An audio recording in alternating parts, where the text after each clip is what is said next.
ask yourself, well, how did I get here? Letting the days go by, let the water hold me down. Letting the days go by, water flowing underground into the blue again. After the money's gone, once in a lifetime, water flowing underground. And you may ask yourself, how do I work this?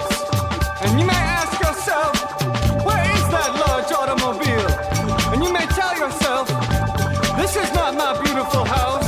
And you may tell yourself, this is not my beautiful wife. Letting the days go by, let the water hold me down. Letting the days go by. Now, why did you select this song? I don't know. It puts me in a good mood.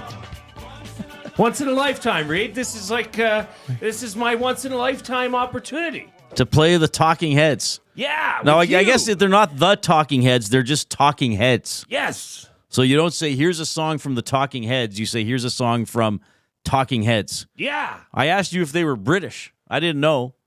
They aren't. They're from New York. Did you know that? No. But I did take advantage of the once in a lifetime opportunity to play this song, which I guarantee you, Brendan has never heard.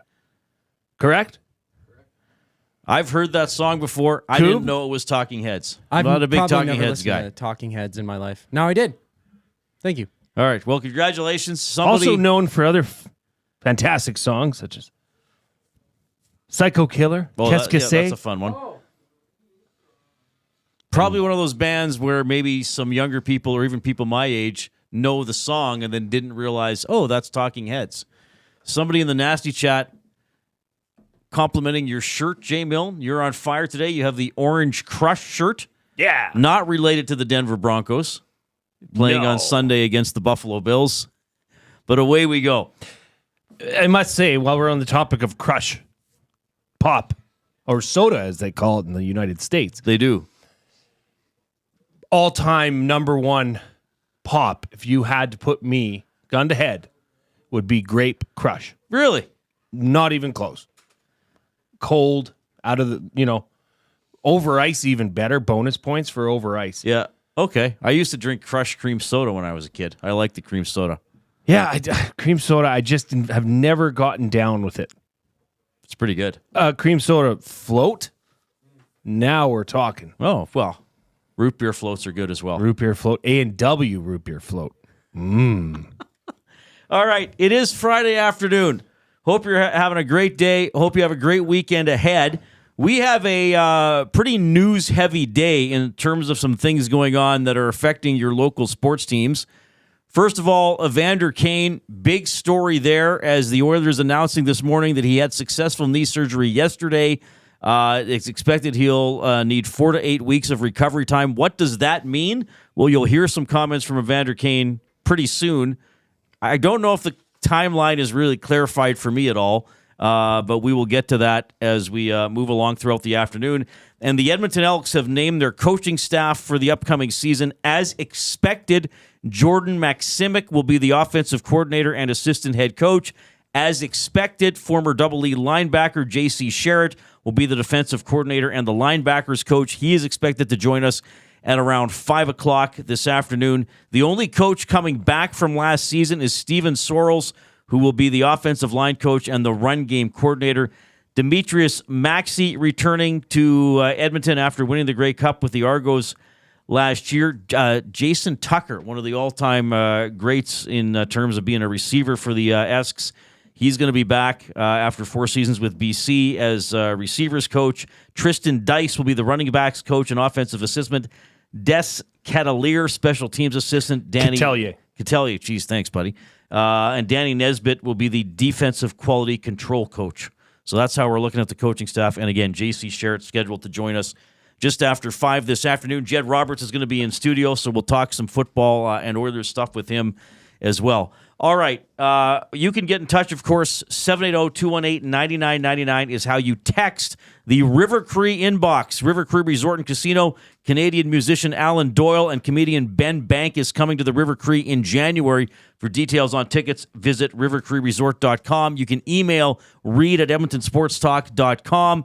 And if you're in the nasty chat on YouTube, the diabolical dialogue, as I like to call it, you can chat with us, but more importantly, often with each other. And give us a thumbs up if you were there as well. We've had a pretty good week in terms of getting a nice quantity of thumbs up as we're getting some really good audience numbers here early in 2025, and a lot of people willing to participate and give us a thumbs up, which is nice. Okay, let's dive into some Evander Kane comments as he did a Zoom availability earlier today. And the first question was asked by Bob Stauffer with the Oilers Radio Network. And the summary of the question was like, what's up with this knee issue? Like, where did this come from? I had a knee scope done yesterday. It was something that it kind of popped up a few weeks after I had my abdominal surgery, something that I had noticed. We finally got it looked at and found that there was something that needed to be removed in my knee. It wasn't any sort of repair work or major structural work that was done. So it should be a pretty quick recovery.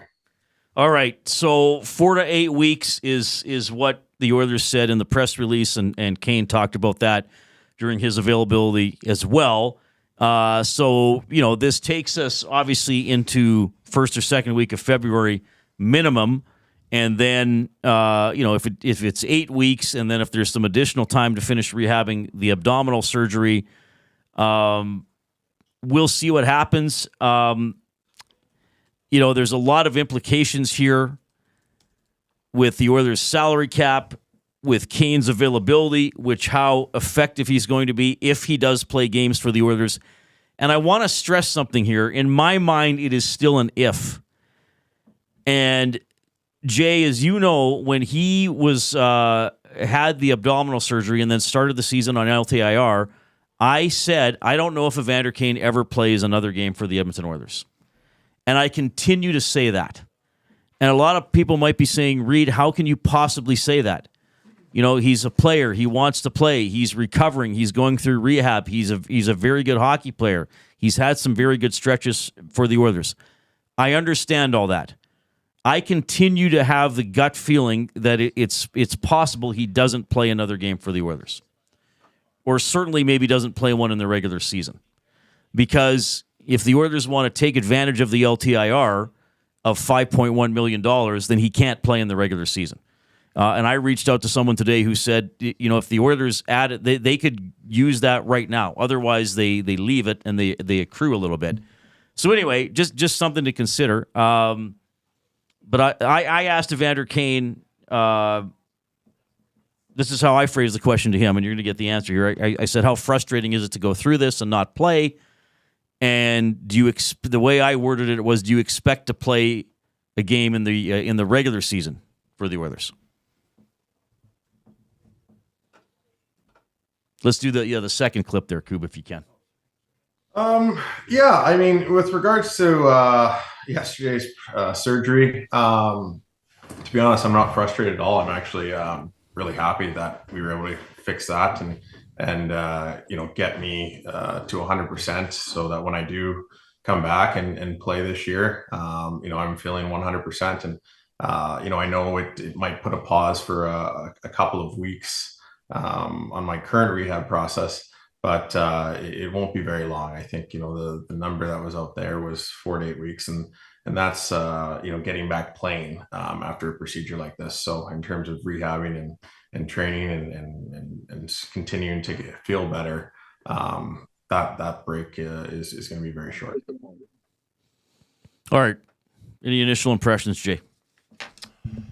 Well, I mean, what he's saying there, I mean, we're January 10th, 8 weeks would be, March 10th or thereabout, which would still offer some time left in the regular season. So I don't know. I guess my thought process, and I'm on the same, wavelength as Maddie. We were all talking about it earlier, and that this is somewhat of a strategy to prolong this so that they can do exactly what you just mentioned, is take advantage of the LTIR cap space. But that would mean that, you will not see Evander Kane playing for this team in the regular season. And as we continue on with the clips, that might be news to him. There were a few questions asked, and probably some people saw the raw availability either on the Oilers website or we had the whole thing on the Oil Stream. Jay and I picked some of the more key comments from this. He was sort of asked a lot of the same question in different ways, and I think it was Speck asked him about playing games before the playoffs. Let's go to that third clip, Coop. To be honest, that time frame from if I play a handful of games or 15 games before the end of the regular season, or I come back in the playoffs, I haven't really given much thought to that. My focus has been getting back to 100%. That's why I got that procedure done yesterday, so I could feel 100% when I get back, and there were no issues moving forward.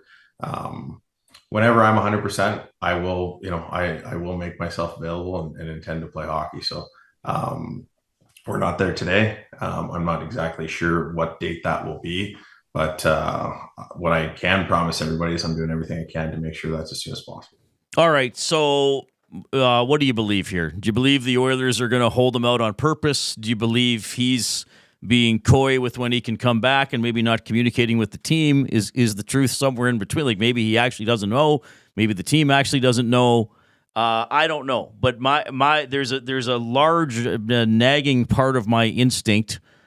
Smitty the Welder in the Nasty Chat says, I agree Kane won't play a regular season game this year, but he will play in the playoffs. Sure, that's possible as well. I wonder if it's perhaps he never suits up for the Oilers again. Can I ask why? Why? What would be the point? What would be the reasoning behind? Because assuming he's healthy, because something's going to keep happening that he's not healthy. Bad luck, you mean, or do you think that? Yeah, maybe. Are you saying that Evander Kane does not want to play for the Oilers? No, that's all I'm saying. So, the first clip said 8 weeks. Okay, so is there another press release in 6 weeks saying now he's had this setback and he's out? Well, nobody knows that. But why do you think that there's some sort of a failed communication between Evander Kane and the Oilers? I don't know if there is. But you think that there is, or that maybe they're not, nobody knows. This is the NHL. These are valuable assets that have access to the best doctors in the world. Mm-hmm. Somebody ought to know here, and I know we're going to get to the question DVD asked. I just don't know. I could see, the plan now, yes, we're going to hold off on all right, you want me to Kane. state it bluntly? Look at Evander Kane's career. There's always drama around Evander Kane. Okay? It's that simple. Well, that's a fair point. All right, a valid point. That's why I'm saying I don't know if he's going to play again. Okay? Fine. And I'm not saying, and I'm not suggesting he's not hurt. I'm not suggesting that he's not trying to rehab. I'm just saying historically, stuff happens with this player. Well, the body of work would, I guess, agree with that. I just don't see why, if he's healthy, if something, then I could see the strategy being to take advantage of this cap space, hold off till the playoffs, and get a healthy Evander Kane, a la the Vegas Golden Knights. Right. With Mark Stone. No, the other question is, if he misses a whole season of hockey, how effective will he be in the postseason? That's the big question. All the other stuff I've set aside. That's a huge question and a very good question. Not an apples-to-apples comparison with the injury and the surgery, but how long did it take Connor Brown to sort of look like the Connor Brown the Oilers hoped they were signing? It took a while, and maybe he's never going to fully look like that player like he was before the ACL injury. Well, and it's individual. It's player to player. Can Evander Kane bounce back? Can he get that aggressive play back into form relatively quick? Now, he'll be skating with the team, practicing with the team, getting into, playing shape. Well, he's not skating yet. No. Here's the he was asked the question about, has he been skating and when are you going to be skating and that type of stuff. Let's go to the fourth clip, Coop. No, I haven't been on the ice yet. I think we were doing a great job with resting and letting things heal with my abdominal surgery. I think that was a big key, and has helped me feel as good as I do today. And that's one of the biggest reasons why is doing a lot of the work we were doing in the pool, some small exercises off the ice, and again, just letting the surgery do its thing and heal my body to the best of my ability. And again, that's why I feel so good today, which is really positive, and it gives me something to look forward to. And this knee procedure was more of something that we could manage and get that done, so that wouldn't affect me when I did come back, and then possibly have to miss the entire season. So it was great to get this cleaned up, and I plan to be 100% and ready to go at some point this season. Do you have a timeline when you might be able to start getting back on the ice and start skating again? Start skating? Not exactly sure. I have a timeline in my head that I'm probably not going to share today, but I don't think that timeline's changed with this surgery. All right, so he has a timeline in his head. He's not going to share it. He hasn't been skating, so that's where we're at. We got a guy who has been out all year with abdominal surgery, major thing, has some sort of a setback with the knee, has another surgery, hasn't skated, doesn't know when he's going to skate. So, I realize I'm saying some pessimistic things. I appreciate that I'm not usually that way, and that might surprise people. But even if you take what I said about Kane's past with other teams out of this, and that there's been a lot of situations surrounding him that have drama, whether it's his fault or not, or whether he's the primary cause of that drama, we have a player who has not played all year, was limited for a large portion of last year. So let me ask this. What do you expect from, not you, I'll ask everybody out there, what do you expect from Evander Kane when he returns? What are you actually adding? You're adding a player, fresh, hopefully inspired, that would easily fit in and knock, name your bottom six out of a spot, even into maybe the second line. And if it's a question nobody can answer, I guess, properly, but if it's a healthy, aggressive Evander Kane, that would be a huge addition going into the playoffs. Absolutely, if he's at or near 100%. Yeah, I can't say for sure that he would be. Smitty, I see your texts. I agree. Other players have missed a lot of time and played well. I just don't know. All right, I just don't know. That's what I'm communicating. Okay. Interesting question came in that is relevant to this discussion from Sickler. Can he go down to the AHL for conditioning and still have the Oil cash in on the LTIR money? I'm not sure.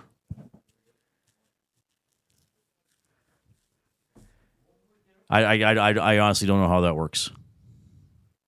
And Grumpy Cat says, Devil's Advocate, Reid, didn't Kucherov win the Conn Smythe after missing a year? Yeah, I would get it. I get it. Now, some of those guys might have been healthier later in the season. It just weren't playing. Well, So- it's become a bit of a strategy. And it's worked. Yes. Yeah, for sure. So I think that's what this is. With Evander Kane saying, I have a timeline in my head, I'm not going to share that at this point. Yeah, maybe this is all planned. Maybe this is all planned by the Oilers saying, hey, we're going to find a way to keep you out for the entire regular season. So I'm not saying they fabricated a knee surgery, but maybe they're just saying, hey, if something's wrong with your knee, let's just take care of it. Let's not wait. Maybe it's all a ploy. I don't know. I don't think it is. I think there's some uncertainty with what's going on, and I don't know if that results in Kane playing. I'm certainly I will agree with Smitty on this. I'm doubtful we see him in the regular season, and maybe that does give the Oilers the opportunity to do the Kucherov for Stone thing, and add a $5 million defenseman, and away they go, and the roster's beefed up, and then plus maybe you get Kane back. Maybe. I apologize for being the cynical one here, everybody. Don't apologize. It's your opinion. That's what you're here to do. Well, no, because people want me to be happy. You can be happy and cynical at the same time. Look at Matt. All right, 780-218-9999 is the River Cree inbox. Lots of discussion, obviously. Well, that's good. That's good. And I kind of hate saying this because I like to have concrete things to back up what I'm saying. This part of this for me is just a gut feeling. Well, you've been doing this a long time, so I think your gut feelings are Sometimes. very welcome. Sometimes. Let's get to the off-topic topic for William Huff. Since 1952, William Huff has provided industry-leading advertising solutions for thousands of valued clients. Their unparalleled customer service, combined with decades of industry expertise and a desire to make every job the very best can be, is what they call the William Huff Advantage. Visit their website at williamhuff.com or give them a shout, 780-454-4536. Connor McDavid will have his jersey retired in Erie tonight prior to the Otters game against the Saginaw Spirit. Our off-topic topic is, what former team or workplace would retire your number and why? Now, I better hear from the welding community. Yeah, damn in this right. for sure. We better hear from the welding community. Welder Darity. What former team, any team you ever played on, or workplace would retire your number or your work clothes or whatever, your equipment, your microphone, Hard hat. It would retire your number and why? We want to hear this today. This could be very fun. I wonder what piece of equipment, like for an electrician, what would you retire? Would it be your... I don't know. Wire cutters? I guess maybe, yeah. You know? I'm not sure. Welders? Do they have to wear eye protection? I don't think so. Welders would be... I know Smitty the welder's going to knock this one out of the park. We didn't... It's not a And mask. then I'm going to owe him. I'm going to owe him 2 hugs. It's a lid, they call it, the mask. Remember there was a debate on... We were calling like it... the shield or whatever? Yeah. I can't- Welder's I can't. mask. Hey, we've done like over 80 shows. I can't remember all of them anymore. All right. We will get to more chatter about Evander Kane, and we got some Elks stuff coming up a little bit later on. JC Sherritt is scheduled to join us. He has been confirmed as the team's defensive coordinator. We got the Coupe with the sports update.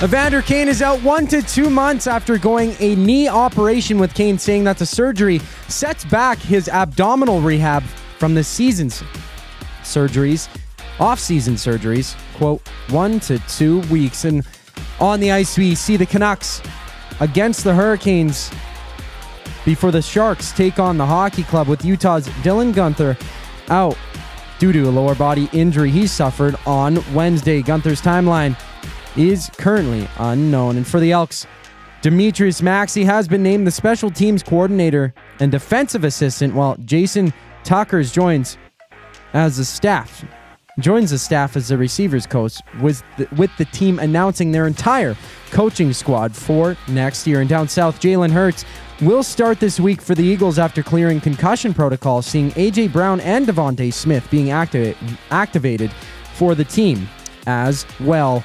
This sports update is brought to you by Sit and Sleep. Transform your home at a fraction of the cost during Sit and Sleep's winter clearance event. From massive discounts on major sleep brands to unbeatable deals on Canadian-made custom furniture, Sit and Sleep's winter clearance event is a can't miss. Plus, enjoy free local white glove delivery and special financing offers to help you bring home the best. Visit Sit and Sleep today in South Common, next to Planet Fitness. The Reid Wilkins Show returns here on the other side of the break. I'm Zachary Kubish for your sports update. GCL Diesel has been serving oil country since 1972. From diesel cars to SUVs to pickups. From farm tractors to school buses to a big rig. From diesel generators to forklifts, GCL can test, troubleshoot, and repair all diesel fuel system components. Whether it's injectors, pumps, turbos, filters, or additive, GCL has the parts you need to keep your diesel running the way it should. For genuine diesel parts at wholesale prices, visit GCL Diesel in the West End or online at GCLDiesel.com. GCL Diesel. Diesel understood. Food Sausages makes their meat with nothing but the best local ingredients. From chicken, beef, and pork, their gluten-free sausages are packed with flavor. Every single bite. Get a 10% discount when mentioning Edmonton Sports Talk in-store or use the code EST when shopping online at foodsausages.ca. Plus, you get free delivery on orders of $100 or more. Find them at 6736 99th Street. Food Sausages. You can't beat our meat. Hey Edmonton, ready to take advantage of lower rates and better pricing? South Fort Chevrolet in Fort Saskatchewan has you covered. From rugged trucks to sleek SUVs. And with over 40 years in business, you can trust that you're getting the best deal on your new ride. As the proud title sponsor of the Nielsen Show, EST listeners can drive a little to save a lot with South Fort Chevrolet's transparent pricing and down-to-earth sales team. Visit us today in Fort Saskatchewan or online at southfortchev.com. The grand opening sale at Sit and Sleep is almost over. This is your last chance to take advantage of the special introductory sale prices on all mattresses. Stop in today for a free pressure point scan using cutting-edge technology so sleepologists can identify the perfect mattress for you. Right now, get free local delivery on any mattress over $7.99 and receive a free bamboo cooling mattress protector. Enjoy grand opening savings with every mattress on sale. Join us on location today for the final celebration at Sit and Sleep in South Common next to Planet Fitness. Don't miss out. The grand opening sale ends soon.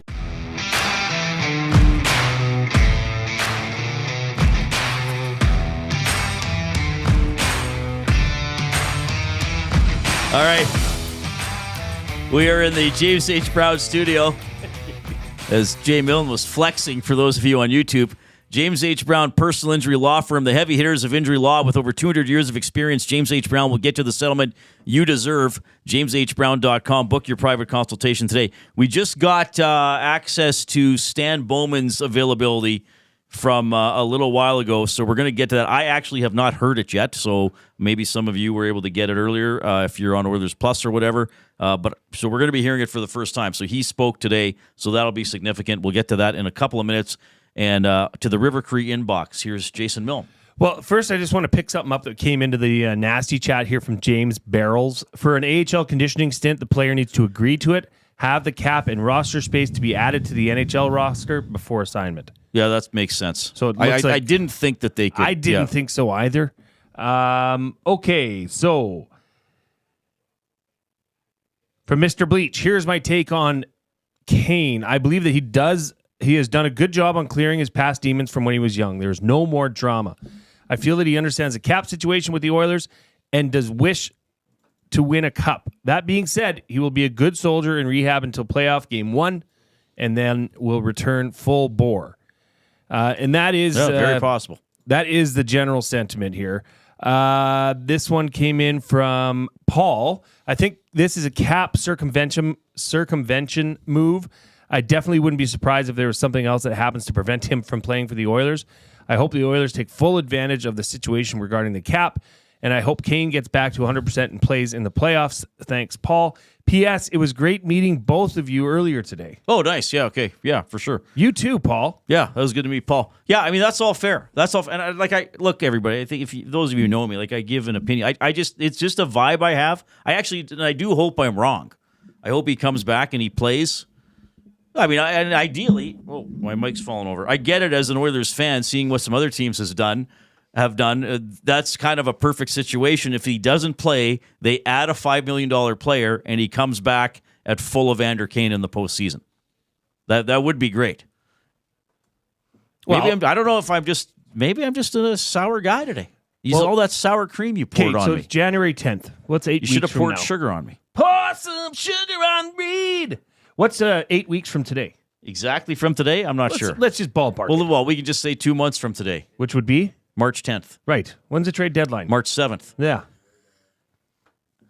I think Oilers fans will know what the plan with Evander Kane is. Well, maybe we'll hear more from Bowman here in a second. I'm not sure what he said. Give us a thumbs up if you're watching on YouTube, of course. We want to get to at least 100 every show. We're already pretty much halfway there. If everybody just flicked it right now, not only would we be at our goal of 100, we'd be at our goal of our goal for the word of the day, which you want to give me. It's time to do the oil understood for GCL Diesel, providers of the best diesel engine components around, from turbochargers to injectors. From fuel pumps to sensors, they are the critical engine component experts, proud to serve Edmonton and Northern Alberta for over 50 years, now a partner of Edmonton Sports Talk and the Reid Wilkins Show. GCL Diesel. Diesel.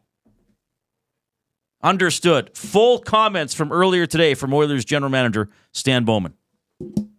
Deal with I don't know if it's an elephant in the room, but at least we have do we have a little bit of short-term clarity with where we're at with Evander? Yeah, well, he had the procedure, which we talked about, and he talked about it. So happy that it went well, and he's feeling good. So as far as like next steps, I think we still don't have that mapped out quite yet, and I think we'll just have to wait and see how it goes.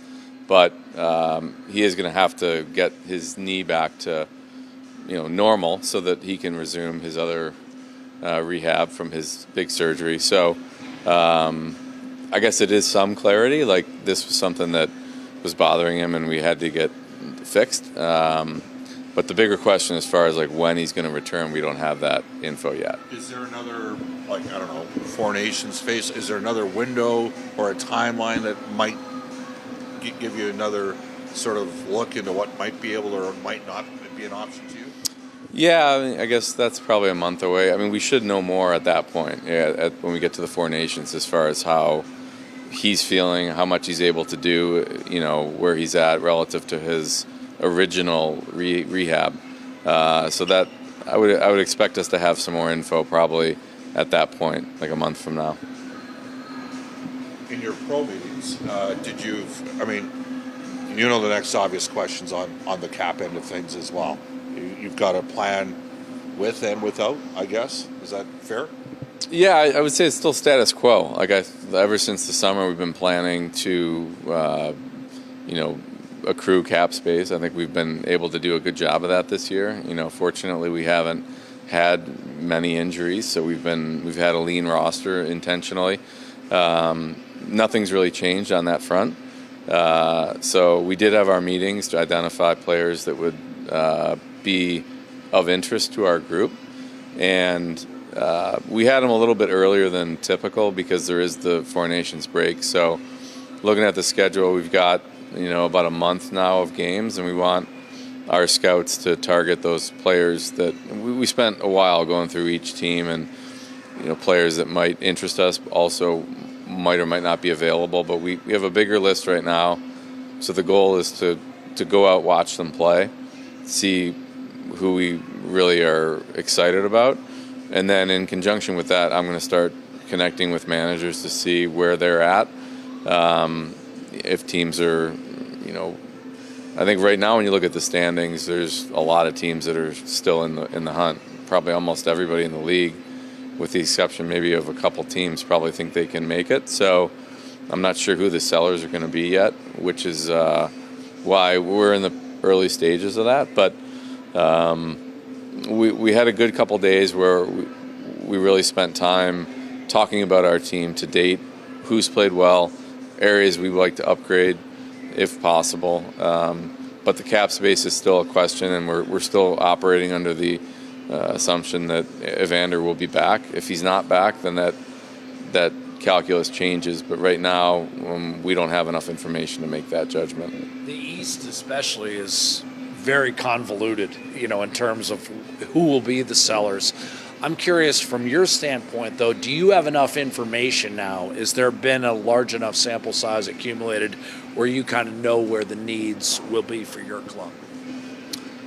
Yeah, I think if you watch our team over the last probably 6 to 8 weeks, I think we've found a pretty good rhythm.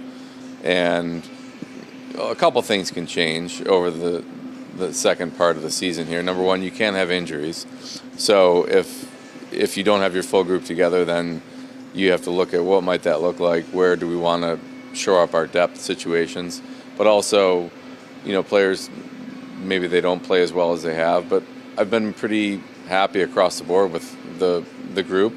So it's really more fine-tuning than it is making dramatic shifts to our team. I think we like the roles that guys have settled into now as we have found our game as a team, and we're a little bit more organized than we were early in the season. It took some time to sort that out. But I think now as we look ahead, it's just trying to figure out, okay, what would be nice to add if we can. And then once we identify that, can we add it? Are those players available? What is the price? So there's a lot of steps that go into that, and we're kind of in the beginning of that stage.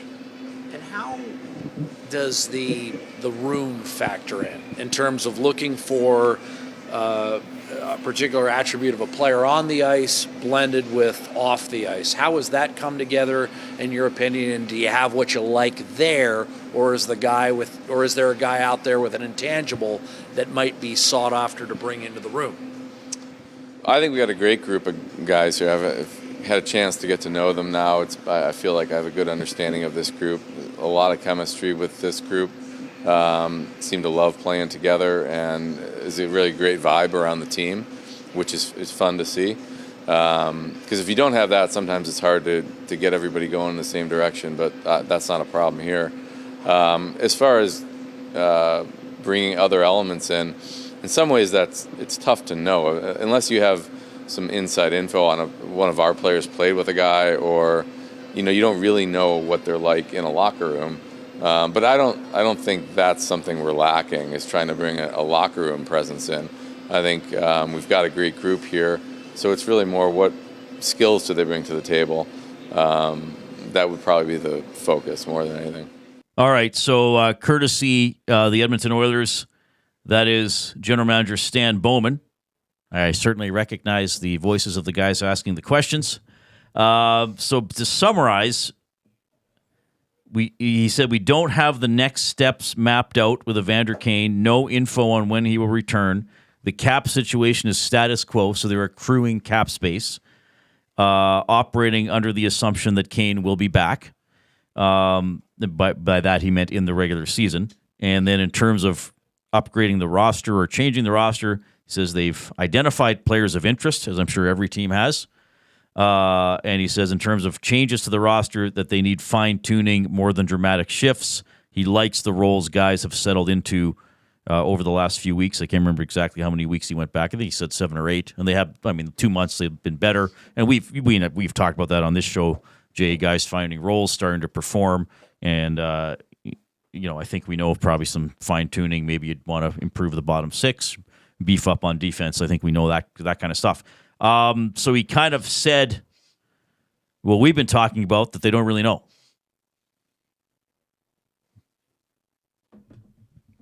Is that truth? Is that the truth? Who knows?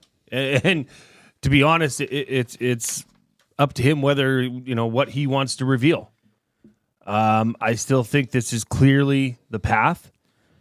And so you're in the. I just want to be clear. Are you in the camp that the Edmonton Oilers have already decided Evander Kane will not play this regular season? Yes. Okay. Yes. I don't think he will, but I don't think they explicitly know that. I'm speculating that he won't. And again, maybe not ever again for Edmonton. But I don't think that they're sitting there saying, Evander, you can't play. Even if you tell us you're healthy, we are not going to let you play. Well, what's the pros and cons? Obviously, the con is maybe not getting him gameplay prior to the playoffs. That, right. Real games. Obviously, the pro is you gain, $5 million in cap space? Mm-hmm. Like that? That's a big gain. That's a big win for a team that, as Stan Bowman just alluded to, is very, very thin on the defensive side of things. All right, so here's what we know.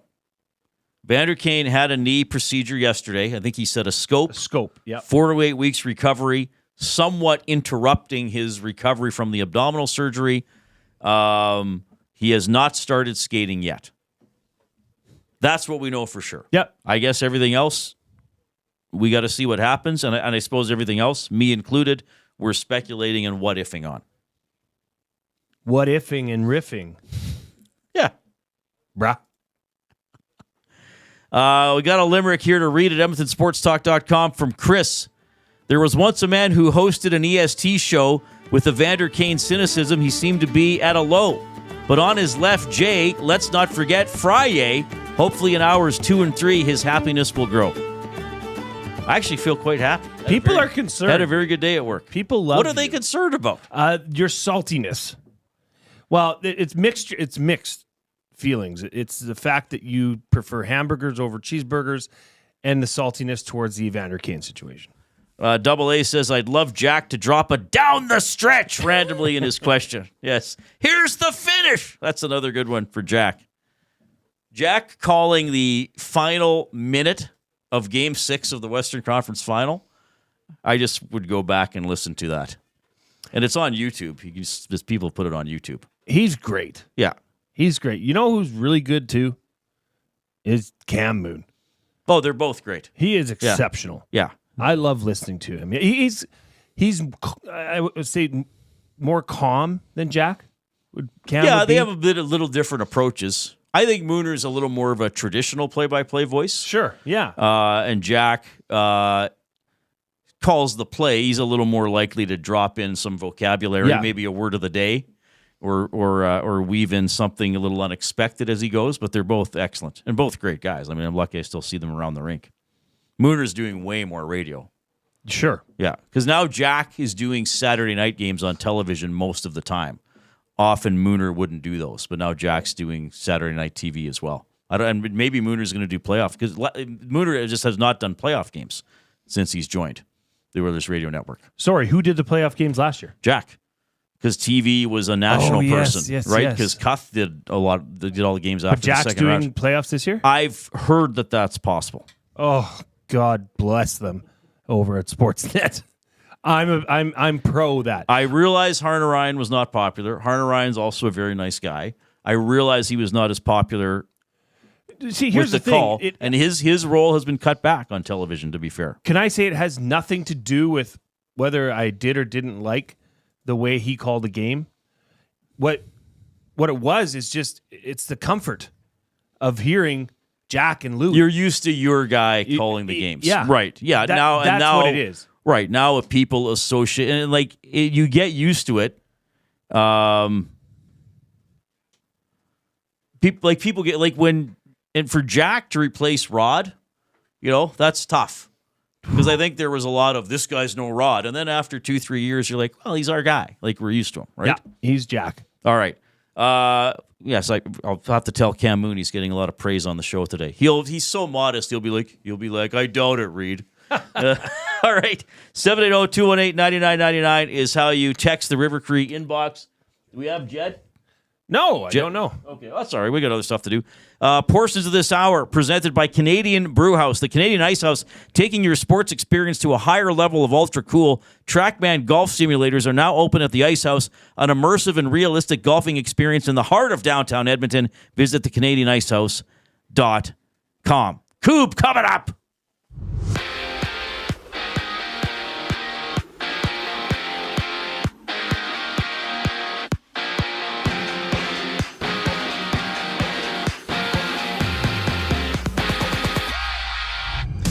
Evander Kane is out 4 to 8 weeks after undergoing successful knee surgery, delaying recovery from his previous abdominal procedure. Quote, 1 to 2 weeks. And there's 5 games on tap, seeing the hockey club meet the Sharks with Utah's Dylan Guenther out indefinitely due to a lower body injury he sustained Wednesday night.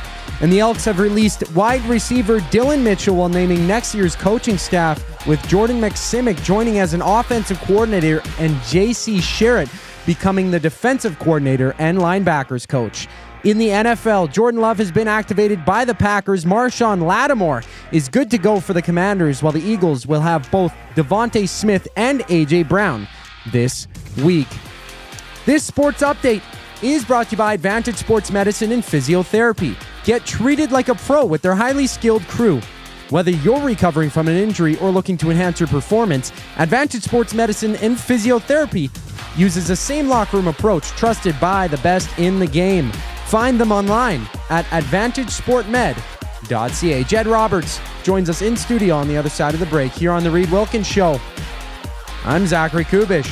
You want want the heavy hitters on your team, both on and off the ice. If you've been injured in a car accident, call the heavy hitters of injury law. James H. Brown and Associates, Alberta Injury Lawyers. With over 200 years of combined injury law experience, their precedent-setting lawyers are ready to help. Locally owned and proud Edmonton Oilers fans, James H. Brown and Associates wants to support you with their unrivaled experience, unrivaled results, and unrivaled commitment. When accidents happen, head to jameshbrown.com. This is your chance to win big with the Split the Pot Lottery. Support the Capital Care Foundation to help Alberta seniors get the care they deserve and support more healthcare foundations across the province. With a grand prize draw that grows with every ticket sold, the jackpot is hundreds of thousands and just keeps getting bigger. Visit splitthepot.ca and buy your tickets now. Don't forget to pick Capital Care Foundation as your foundation of choice. Next jackpot is January 16th, license number 713959.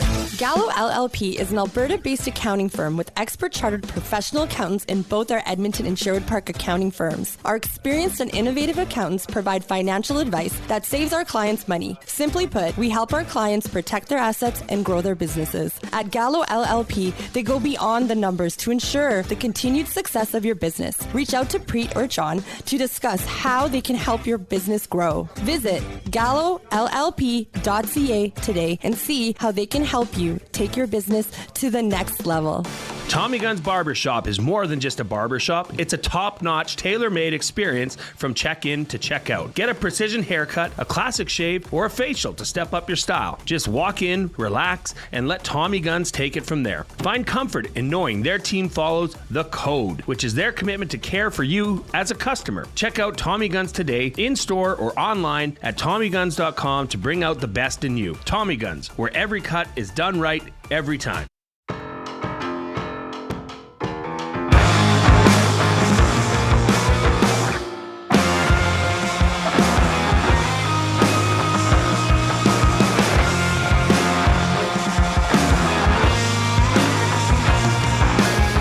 Step closer to the hollow, the devil may care. If I showed you. All right, hope you're having a great Friday afternoon. Also have a limerick here from our buddy, the Big Uke. He says, good day, flightless birds opened a can of whoop-ass. Nuclear line great, all else looked crass. Kane had surgery, is it perjury? Warmer weather, we might see the grass. That is from the Big Uke, who sends us a limerick almost every day. He is a molten, manly mound of magma. Yeah, we haven't even talked about the game last night. It was happening while we were on the final hour of our show. I think it's been talked about a lot. Knobloch said it even in his comments after the game. The Oilers got throttled in the first period. The Penguins were quicker on pucks. They won more puck battles. They finished more chances. The Oilers did not do much well in the first period. 4-1, too much to come back from, even though they had a lot of shots and a lot of chances. Bounce back tomorrow against the Blackhawks. 5 o'clock game. 4 o'clock with the Oil Stream GCL Diesel pregame show with Tom and Hernan, and then they'll be on after the game as well for the postgame show. The Oilers still with a chance to make it a pretty good road trip going 3-1. I mean, they lost the game in the first period. Absolutely. They were outshot 13-7 in the first period. Then they came back to outshoot in the game Pittsburgh 43-26. Yeah, which is crazy. Did they? Okay, I know this term. I know Tom, I don't think likes this term. Something in your hair. But did the Oilers get goalied last night? No, I don't think so. You don't? I mean, there was some grade A scoring chances that just...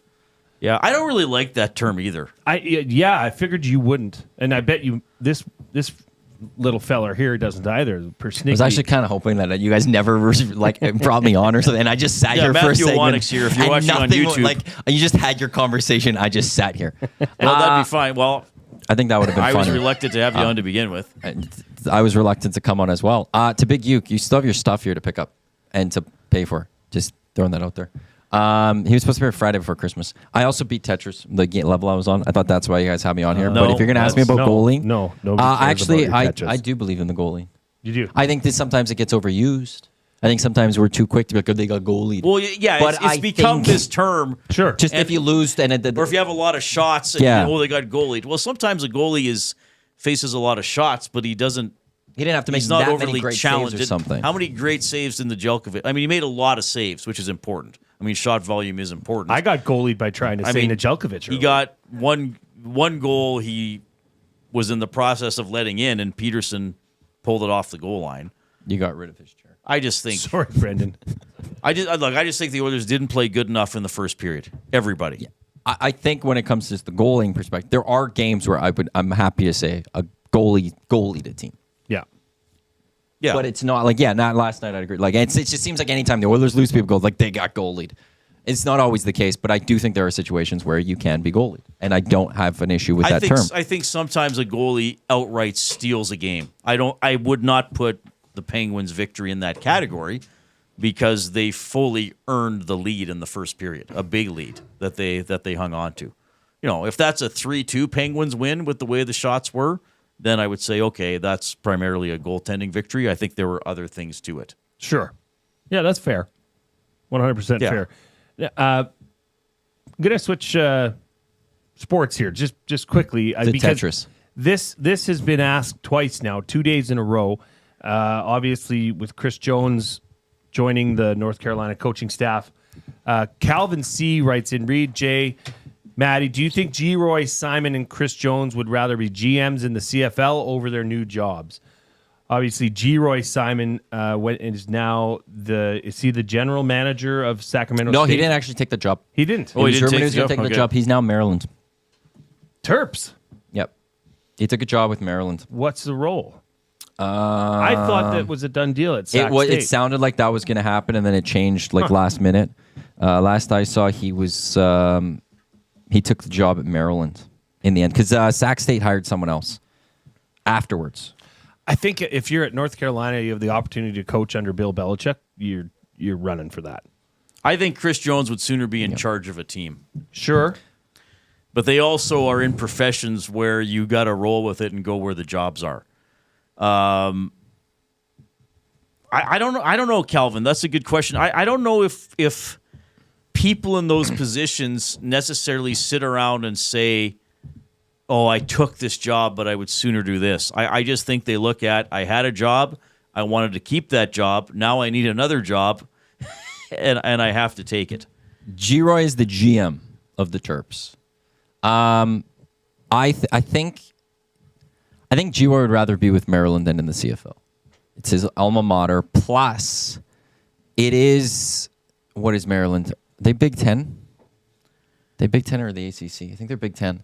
Like that's, I can't remember. And the resources you get with Maryland, the money you get, these are Americans, and the NCAA is bigger than the Canadian Football League to them. So it's not like he's going, like Sac State, I would have thought he would have probably, now they want to invest a bunch of money, Sac State, but I think CFL would have been more important to him. I think in this one, this probably matters a little bit more to G. Roy Simon. As for Chris Jones, I think, one, he's worth Bill Belichick. Who wouldn't want to be with that? I think he's also looking at this as, okay, Belichick's already on his way out of North Carolina. His contract has it in that his son will take over after 2 years. So there will be changes, and maybe he's just working his way. I think if he had a choice, I bet he'd take being a defensive coordinator of a top NCAA program over running a Canadian Football League team. But he's not the defensive coordinator. No, I know. But maybe I'm wondering if he's seeing a path to something there, and if they change Freddie Kitchens, he could show that I could be the guy. Or maybe this is that interest where then, because like when he's gone high school, but he hasn't been to the pro or the NCAA, maybe there's another school that'll be interested in Chris Jones as being a DC in the NCAA. Mike, the Michigan fan, who clarifies, it is Big Ten. I thought so. But that's a big deal. I agree with Mike, the Michigan fan, and we said this a few days ago. I don't think Bill Belichick coaches a single game for the Tar Heels. I think he's out of there. Yeah. He'll be at the Raiders. There's a buyout. Like as soon as June mil. hits, it drops significantly. I mean, but what's 10 mil for the Raiders? I know, but it's not. I don't think it's 10 mil yet. It is 10 mil. Is it then it's like $1 million in June or something. Who cares? Like there's a huge change in June where like if people immediately like this guy's not going to coach for North Carolina. I'd be intrigued if he goes to Vegas. Brady's trying to poach him. But I think things didn't end well. Oh, it doesn't matter. This is Bill Belichick. If you're not going, but they don't have a quarterback. If you're Bill Belichick, why would you go somewhere that doesn't have a quarterback? You want to win football games because you're chasing Don Shula's record. You're not winning football games with the Raiders. They don't have a team for that.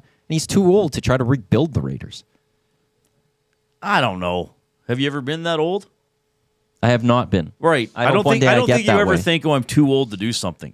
I know, but you Maybe also know he thinks he can. He's a very confident man. You also can't be sitting there thinking that you've got 10 more years left of coaching in the National Football League. Well, maybe not. But I bet you he thinks if he goes in there, he's going to do a really good job. Absolutely. Turn it around and turn someone else into Brady. Or you sit there and you go, I'm going to wait till I get that right job I'm closer to winning right away than... He's won the Don Shula record. He also wants to win a Super Bowl. Right. There's a reason he partly also wanted to leave New England. Wasn't going well. He's not a rebuilder. What do you make of the Kane stuff today? I'm on the conspiracy theory. Brought it up in the hangout a little bit too. I fully believe that this is just the Oilers and them. They're playing the game. It's playing a game. Yeah. They're doing the Lightning. They're doing the Golden Knights, but they're doing it better in a sense where they're acting like they don't know what's going on. So you think before the deadline they announce he's shut down for the rest of the regular season and they get a $5 million player? Yeah. And he's back for game 1 of the playoffs or game 2 of the playoffs. One of those. First or second game, he'll be in the lineup for the Edmonton Oilers. Oh, he'll be healthy. He'll be good to go. That's totally possible. The rehab's all fine. He's all of a sudden good to go. The rehab's like in March after the deadline. We'll go through a few weeks, and all of a sudden Evander Kane's progressing faster than expected. Do you think the $5 million man was playing last night's game for the Penguins? Oh, I have no idea. What does he make? I haven't done any looking. Marcus Pettersson is currently 28 years old. He is in the last year of a 5-year contract is $4 million a year. He played 25 minutes last night. He had 2 assists. He's partnered with Chris Letang. He's a left shot, but that's not the end of the world. That would fit the bill. Well, the Penguins still would be thinking they can make the playoffs. They're right there because they're tied with Columbus for the last wild card. Yeah, there's I going don't to know why have to they'd be make a some selling point. They'd have to drop off significantly. Yeah, or they're 3 or 4 points out, and they think it's not worth making a charge to lose in the first round to the Leafs or the Capitals. Oh, Kyle Dubas won't want to take a shot at his old team. Which is a better story in the first round, potentially? Caps versus Penguins or Leafs versus Penguins? I still think it would be Caps versus Penguins. I think maybe the last time those two guys would go head-to-head Crosby in the postseason. But I really want Dubas and the Pens to knock off the Leafs. It'd be hilarious. It'd be amazing. That would just be a wonderful storyline right there. That the core has to be broken up because Kyle Dubas's Took Pens apart the Leafs. Finished them off. I'll take that one over. You know what? I was Crosby, talking about my gut feeling earlier today and the Wilkie intuition. I'm starting to get this weird vibe that it's going to be the Leafs and the Oilers in the Cup final, even though I didn't predict that before the season. I don't think the country can handle it. That would be... I think the country can. No. I think the rest of the country That'd would be take great. its glee in it. Think of how many Oilers fans there would be. Oh, I don't know. I don't know about that. I think Flames fans would cheer for the Leafs. Yes, they would. I think Canucks fans would probably cheer for the Leafs. Actually, I don't say or probably. nobody. They would cheer for the Leafs. Yeah. Montreal Sens fans would cheer for the Oilers. Winnipeg probably cheering for the Oilers. Toronto has more fans than anyone else. Winnipeg fans would for sure be cheering for the Oilers. I would think so. But Calgary and Vancouver, they would not be cheering for the Edmonton Oilers. Nor should they. I'd be embarrassed for them if they did. It's your rival. You shouldn't be cheering for your rival over the Leafs. That's the bigger rival. If it was Flames or Canucks against the Leafs, you should be cheering for the Leafs. I would move if Toronto won the Stanley Cup for like 6 months. You would move? Why would you move? You don't live in Toronto. Because here's the thing. It doesn't matter. TSN, you don't think TSN and Sportsnet are going to be like the daily 3-hour special, and this player has the cup today. Who has the cup today? And then the next day, and they'll have like a full live special, and we will have to hear about it for that entire summer. And then the whole next year will be like the Leafs on their they're repeating, and it will be just the worst. No, it was the same as with Connor McDavid. I wanted him to go to any team but one. I didn't care where he went. It was just one city I did not want him to go to, and that was Toronto, because we would have grown to hate Connor McDavid. You're a very mean man. Screw Toronto. Why are you so unhappy about everything? I'm just unhappy with Toronto. Persnickety. I'm the only positive dude Says in the this guy who studio wants, right now. Hamburger over cheeseburger here. Oh, yeah. Did you see the poll that was up recently? That's not related to my level of happiness. This That's is just this an guy opinion over I here. have. That's not being grouchy. Yeah, Zach says if you had more cheese, maybe it'd be a little better. I eat plenty of cheese. I can just enjoy it a la carte. What's your favorite cheese? Oh, this is a great question. Provolone. Wow. Oh, that's a solid answer. I'm more of a Havarti guy. I just like a good Gouda. Yeah, I like Asiago. Smoked Gouda? Smoked Gouda? I don't smoke anything. What? I smoke cheeses? No. You don't know what you're talking about. Don't need Your it. opinion doesn't matter. Oh, now looks who's not positive anymore. What do you know? What do you mean, what do I know? Smoked Gouda is better than Havarti? I didn't say. Well, yeah, I would take it over Havarti still, though. But like, Havarti you're, with, like, you're just knocking. You just spiced knocked Havarti? smoked cheese in general. Like that has nothing to do with Havarti. I don't know what Shelly's talking about with that one, but she goes, "Preach, Maddie." Thanks, Shelly. Somebody likes you. If you're in the Nasty Chat, taking in the show on YouTube, continue to click the little Fonzie button, the thumbs up. We are 2/3 of the way to 100 for the show, which is the very minimum we want to get to, and we want to get to 130. So Mr. Milne will give me the word of the day before we sign off at 6. JC Sherritt scheduled to join us in an hour. The Elks announced their coaching staff today, as was rumored for weeks. Mr. Sherritt will be indeed the defensive coordinator of the Elks, also going to be the linebackers coach. Damon Bunting is going to drop in today with a special surprise. After a break, we got Zachary Kubish updating your day in sports. Get to know the winners, props, plays, parlays, and more with Nielsen and Hustler. Weekday mornings at 11 on The Lock Shop. Only on EdmontonSportsTalk.com. Your home for live music and great performances is the River Cree Resort and Casino. When I'm up, I can't get down, can't get down, can't get level. Don't miss Canadian singer-songwriter Alan Doyle as he brings the East to the West, January 17th. I said, hey, hey, hey, it's just an ordinary day, and it's all your state of mind. Get your tickets at River Cree Resort and Casino. River Cree Resort and Casino. Excitement, bet on it. Celebrating 70 years in the signage industry, William Huff Advertising is the most recognized name in the game. An in-house, one-stop shop for all of your design, print, and installation needs. William Huff provides quality graphic solutions for everyone. Here in our City of Champions and throughout the nation, they are the preferred signage partner entrusted by many of the biggest corporations, pro sports teams, and organizations to bring their identity to life. Recognize the name, get in the game. WilliamHuff.com. Play more tables and games. Play more tables and games. Make the most of your fan cave. Oh, you want to, you need to, you know just what you've got to do. It's time to add some fun to your life. Make the most of your fan cave. Play more tables and games. Play more games.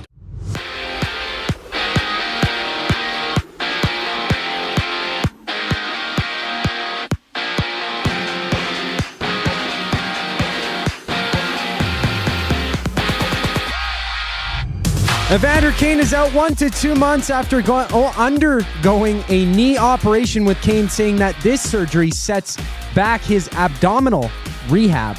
Quote, 1 to 2 weeks. And 5 games dot the NHL slate, having the Canadians battle the Caps, the Kings playing the Jets, and the Canucks facing the Hurricanes. For the Elks, wide receiver Dylan Mitchell has been released, while Demetrius Maxey has been named the special teams coordinator and defensive assistant, while Jason Tucker joins the staff as a receiver coach, with the team announcing their entire coaching squad for next season. Down south, Jalen Hurts will start this week for the Eagles after he cleared concussion protocol, while A.J. Brown and Devontae Smith have been activated from the injury reserve. Hour 2 of the Reid Wilkins Show starts right now. I'm Zachary Kubish, and you're up to date.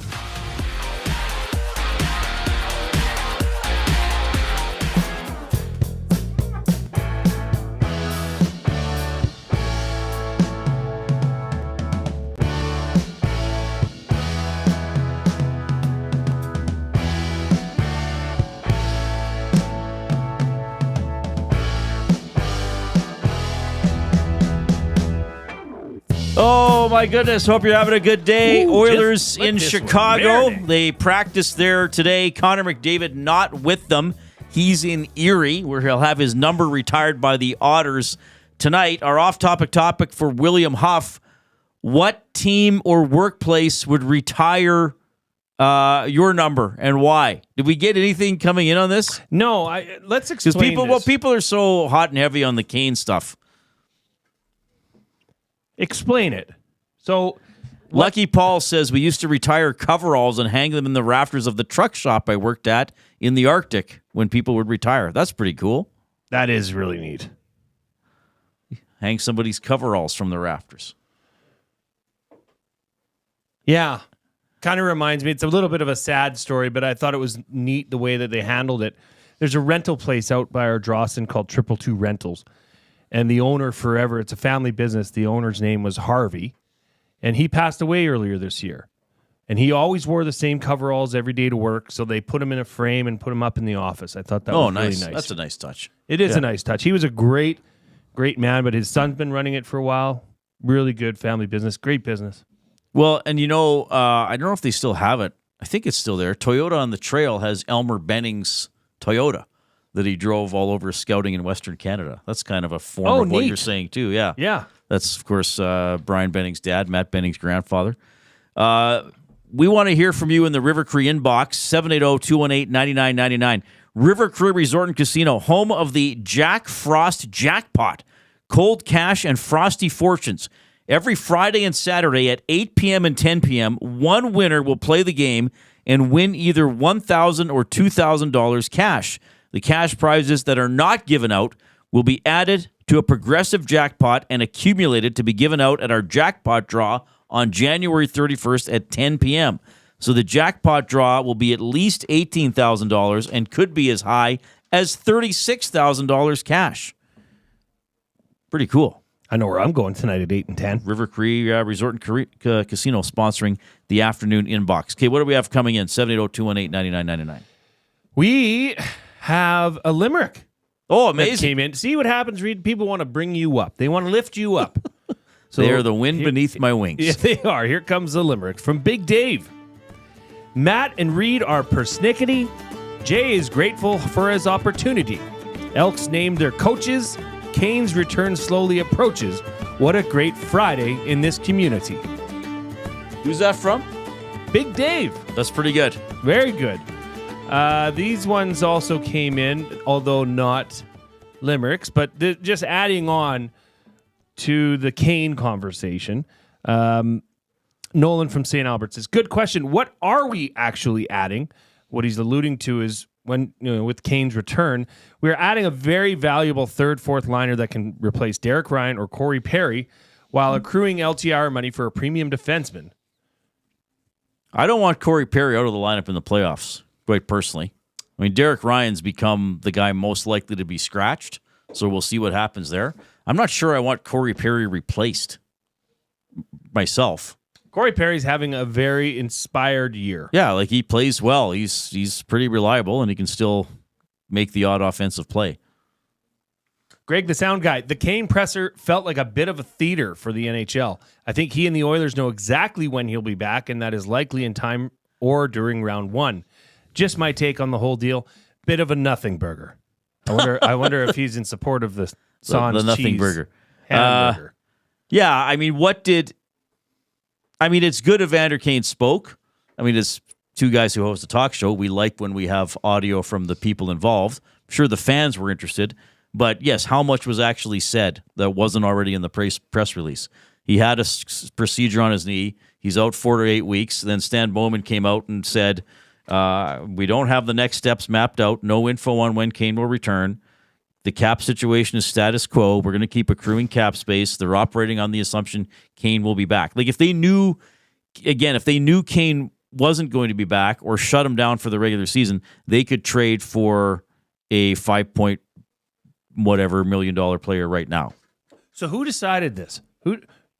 That's a great question, Reid. Why? Why was this a thing? Why was there a Zoom call with Evander Kane today? As opposed from the point release? of view of a media person, if the Oilers would have announced that Kane is out, all the media guys would have been saying, "Can we get him for comment?" or "Is Bowman going to talk?" or "What's going on?" So I think they just decided, let's have Evander talk. and he can give quotes whether they're meaty or not. I'm just saying, like, how does this propel my, theory of that he's not going to play until the playoffs? Having him live in front of the media. Well, I don't think it would change theories regardless of what he said, unless he came out and definitively said, I'm going to be ready April 12th or whatever. Which he didn't. No, he didn't say when he's going to be ready. Stan Bowman didn't say. Like, Stan Bowman said, we have no info on when he's going to return. And speaking of talking heads, that outfit mixed with his people were green quite background. It looked like he was floating. They were quite a lot of green. Amused by the outfit that he had. Was it a green shirt with in front of a green wall? Yes. I didn't pay too much attention to it. What color green would you call that? I don't know. Augusta green? Wasn't quite Augusta green. It wasn't foresty enough. It's almost like I don't know. Grumpy Cat. My bold prediction, if the Oilers do get Kane back for the playoffs outside the cap, the league will adjust the cap rules in the playoffs. Oh, my goodness. They won't, but that's a funny one. Quaddy says Corey Perry doesn't need to play every game in the playoffs, rotating a 13th forward based on series needs. Yeah, that's fair. But I wouldn't view Evander Kane coming back as a replacement for, well, let me put it this way. Yeah, like if Kane comes back, we're not even sure where he would go. That's correct. Would he take Podkolzin's spot? Well, that would be one, but that not if Draisaitl has anything to say about it. Apparently, well, we think, but who knows? I mean, the line in the playoffs when they were so good, that was a nuclear option, right? Wasn't it McDavid, Draisaitl, and Kane? Certainly against Calgary, the one game Kane got the hat trick. So they did go nuclear in that postseason, I think, in large stretches, and Kane was the guy who was up there on that line. I guess that's what I'm saying, though.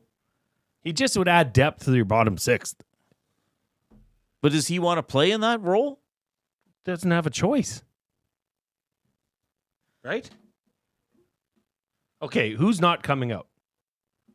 Skinner, Henrique, Connor Brown, Kapanen maybe? How do you know Jeff Skinner's not coming out Well, if Kane comes back? I guess maybe Skinner would be a healthy scratch come playoff time. What about Kapanen? Yeah, maybe. He's been fine. He's been doing his job. Yes. But I mean, as of late, Jeff Skinner has been fine. Who knows? Tough to say, isn't it? Well, this is the thing. There's still a lot unknown about this. And then, again, how is he feeling? How effective is he going to be? They probably wouldn't throw him back into the top six whenever Evander Kane does come back. Zach Holman says maybe Hyman is playing on the third line, so that opens up McDavid playing with Kane. I think eventually, I think eventually Hyman, Nugent Hopkins, and McDavid is a line again. Well, and last night, Draisaitl, Hyman, and McDavid were a line because they went to the nuclear option, and usually it's McDavid. Usually it's Hyman with those other two guys. Okay, does Kane come back with Henrique and Brown maybe by the time we get to that point in the season? Yeah, he could. Be interesting. Well, it's incredibly interesting. I don't know. I think you elevate him to the second line at worst. I think Podkolzin would get squeezed out. Why would he get squeezed out? Evander Kane, healthy, aggressive Evander Kane is a better player than Podkolzin. Yes, sure. So then squeeze out Arvidsson? I think there's other players that are better players than Podkolzin that don't play on the second line. I'm just saying it's hard to send a player like Victor Arvidsson down further in the lineup when you're paying him as much as you are. Fair? I don't think the coach can make decisions based on salary. I think he makes decisions based on who's giving you the best chance to win, especially in the postseason.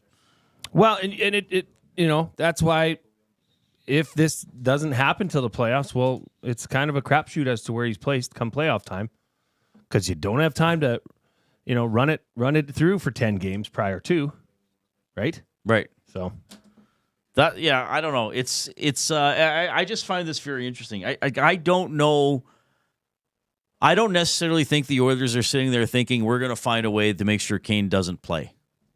Okay?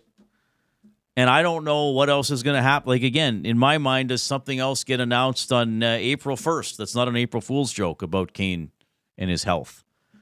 I'm just not certain. Like I said, I'm not certain he plays for the team this year. And what's the better time? I mean, even if he plays in the regular season, you'll still have some cap space accrued by the trade deadline to possibly do something. It just wouldn't be a $5 million player. But to get the full benefit, they basically have to say he's not going to play again this year, right? Waddy in Cloverdale says, I have a satirical wall of fame in my shop. Good. Displaying items left behind by disgruntled or subpar employees. That's awesome. Disgruntled or subpar employees. That's a pretty good way to put it. If any business, this is from Jason and Leduc. If any business retired my number, it would be Kingsway Value Village. Oh, nice. I started there as a teenager volunteering my time. It started at an in-house fashion show. They needed someone to fill in for a couple minutes as the models changed for the bridal segment. They had a Red Hostess Munchie mascot outfit. Do you know what a Red Hostess Munchie mascot outfit is? No. He said, if you know, you know. So we'll have to look into it. this. A devil costume? That was donated, and I threw that sucker on and danced down the runway and shook my behind. That turned into other opportunities to dress up in various outfits to promote the store. I even dressed as Santa and tripped out a guy I went to elementary school with by calling him by his first and last name and telling him he was on the naughty list. Oh, man. That is a good story. Red Hostess Munchie mascot. Red Hostess. Yeah, what is that? Ugh. What does it look like? The devil. Yeah, that's what I thought. That's what I said. Hostess Munchie's couple of mascots, red and yellow. Yeah, ooh is right, Zach. Are we putting it up? Oh, it's that thing. It's like ketchup and mustard. It's like a ketchup devil. That's true. What would possess them? Famous Chips Hostess Munchies are being honored through these two funny mascots, red and yellow. This pair of characters straight out of the imaginary is original and will host your party or your celebration with fantasy. God, look at those things. So what do we got? We got like cheddar sour cream on the left. We got ketchup in the middle and then regular on the right. I guess. That's pretty good. T-Man says there's no chance that if Kane is healthy by April, he's not going to play the meaningless end-of-season games before the playoffs. He will have to catch up to speed with the group before the show. Yeah, well, that's another thing. Like, aren't you better served by having him play some regular season games? You get a little bit of cap space at the deadline to do something, and then you hope that Kane is firing on all cylinders in the playoffs. Like, here's another thing. When was the last time full force Evander Kane played a game for the Oilers where he was like, holy crap, like that's full on Evander Kane? He did have a 2-goal game against Colorado on April 5th. He scored in the last game of the season, or the last game that he played against Vancouver. I mean, in the playoffs, he did get some goals. He scored a couple times against Vancouver. He scored a couple times against LA. He only played 2 games in the Cup final. He did play the entire series against Dallas, but he wasn't his effective self, and he wasn't playing a ton, right? So that's another thing I feel as if I have to say. How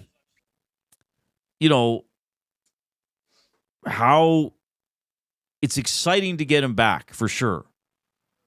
Is it as exciting to get him back if he can't do everything that makes him Evander Kane?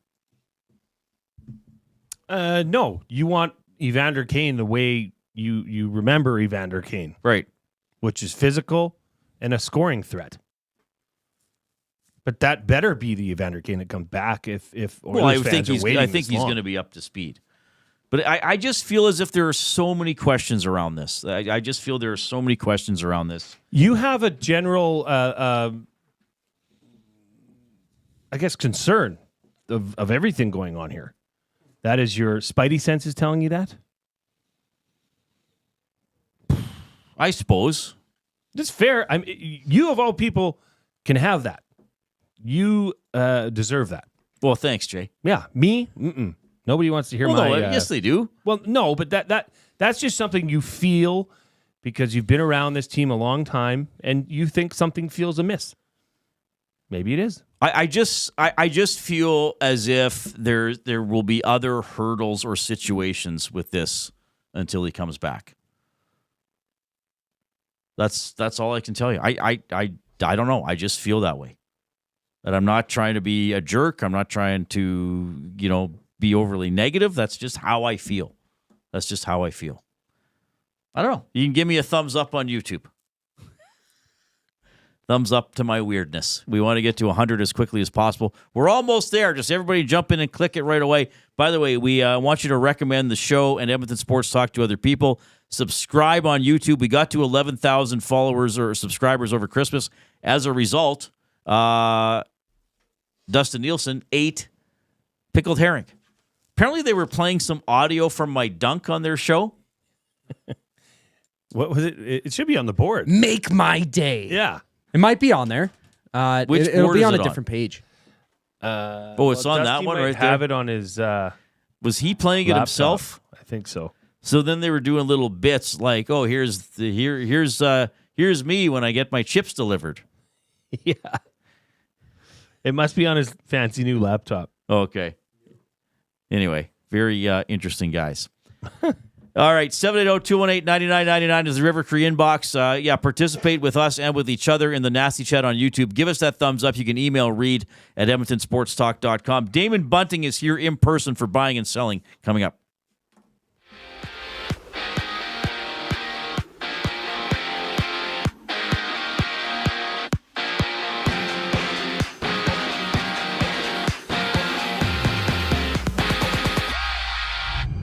Evander Kane is out 4 to 8 weeks after undergoing successful knee surgery, delaying recovery from his previous abdominal procedures, quote, 1 to 2 weeks. And there's 5 games on tap, seeing the hockey club meet the Sharks with Utah's Dylan Guenther out indefinitely due to a lower body injury he sustained Wednesday night. And the Elks have released wide receiver Dylan Mitchell while naming next year's coaching staff, with Jordan Maksimic joining as the offensive coordinator and J.C. Sherritt becoming the defensive coordinator and linebackers coach. In the NFL, Jordan Love has been activated by the Packers. Marshawn Lattimore is good to go for the Commanders, while the Eagles will have both Devontae Smith and A.J. Brown this week.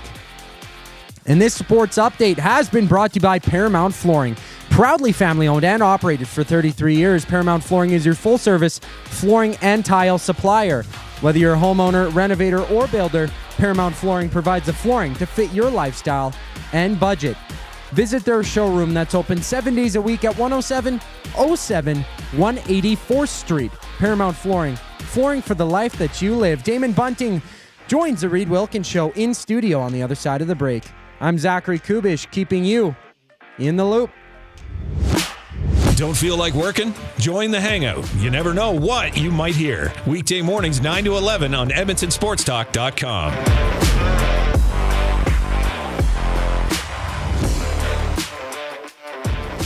Make a fresh start in the new year with Sentinel Storage. With convenient locations near you, Sentinel Storage is here to help you make space for everything 2024 holds. Sentinel Storage. Shop Canadian, store Canadian. Try 4 weeks free. Visit sentinelstorage.ca. This is your chance to win big with the Split the Pot Lottery. Support the Capital Care Foundation to help Alberta seniors get the care they deserve and support more healthcare foundations across the province. With a grand prize draw that grows with every ticket sold, the jackpot is hundreds of thousands and just keeps getting bigger. Visit splitthepot.ca and buy your tickets now. Don't forget to pick Capital Care Foundation as your foundation of choice. Next jackpot is January 16th, license number 713959. The Canadian Ice House is taking your sports experience to a higher level. Trackman golf simulators are now open at the Ice House, an immersive and realistic golfing experience in the heart of downtown Edmonton. Visit in-store or at thecanadianicehouse.com for details.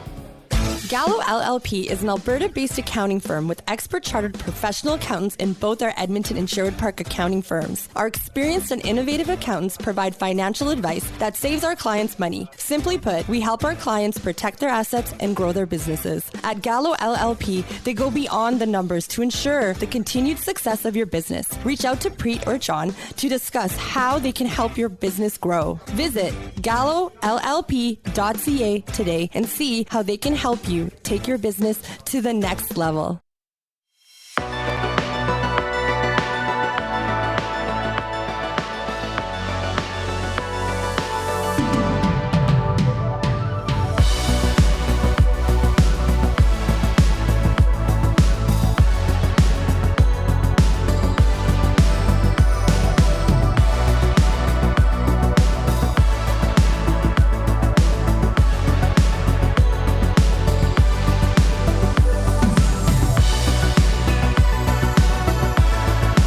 All right, thanks for joining us. Hope you're having a great Friday.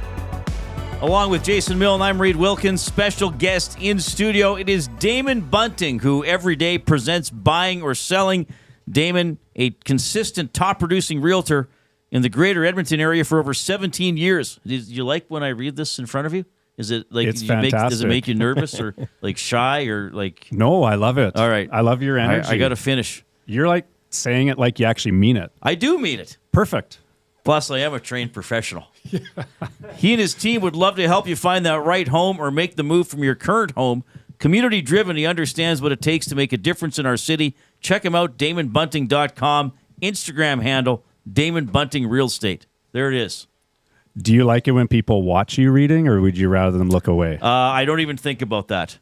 Oh, That's from years of being a broadcaster, having done a little bit of drama and theater in my life, and also having spent 5 or 6 seasons doing a pre- and post-game show in a large sports bar in Rogers Place, Studio 99. So I really don't know if people are looking at me or not.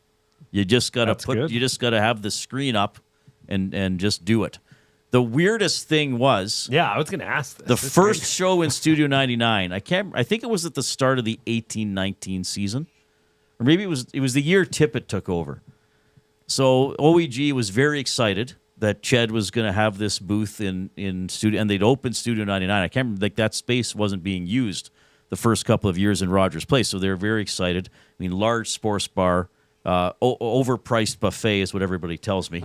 I wouldn't have said that when I was working for the station that had a partnership with OEG. So to me, I'm doing the face-off show. I'm doing a show. Okay, Gretzky's going to be the first guest. I've talked to Gretzky before. Like, it's cool, but I'm not like, oh, my God, it's Wayne Gretzky. I'm like, I got to start the show and do an interview. And then I realized as the show is starting that, like, Bob Nicholson and Jeff Harrop, who was with OEG at the time, and other people are, like, in a semicircle watching. And I was like, why are these people so interested? And then I had to tell myself, oh, yeah, this is the first. Whereas me, I'm just like, I'm doing a show. I got to interview Wayne. That's part of the job. And then I was like, okay, yeah, just do the interview. And we did it, and then they clapped when it was done, but not because of me, because of Wayne. And then I think it was partially because of you. It was not partially because of me. Don't sell yourself. But so people short. would Give walk yourself some by. credit.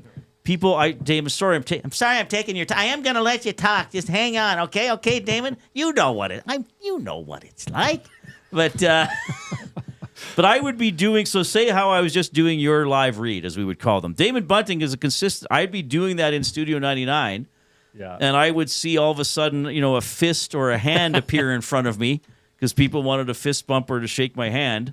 And I just would keep reading and do it. And they would realize, oh, Reid's on air and walk away. So, yes, you can look at me while I do your live read. It's fine. That's commitment and focus. Next time, can you do it like you're advertising like Monster Truck? Oh. If you want your promo done that way, I can do. Yes. I will do it that way. You have purchased the commercial. Yes. How about every That's Friday? an odd request. I've never had a client request that I read it with a certain personality behind it. Yeah. How about we have Fun Fridays where you read it as Halsey or Monster Mash director? like But it's only Damon's because I don't know if the other clients want this. No, right? only We Damon. can't do it. No, like he's saying this in is person. serious stuff. I doing claim the that live idea. reads. All right, I'll do it. Let's do it.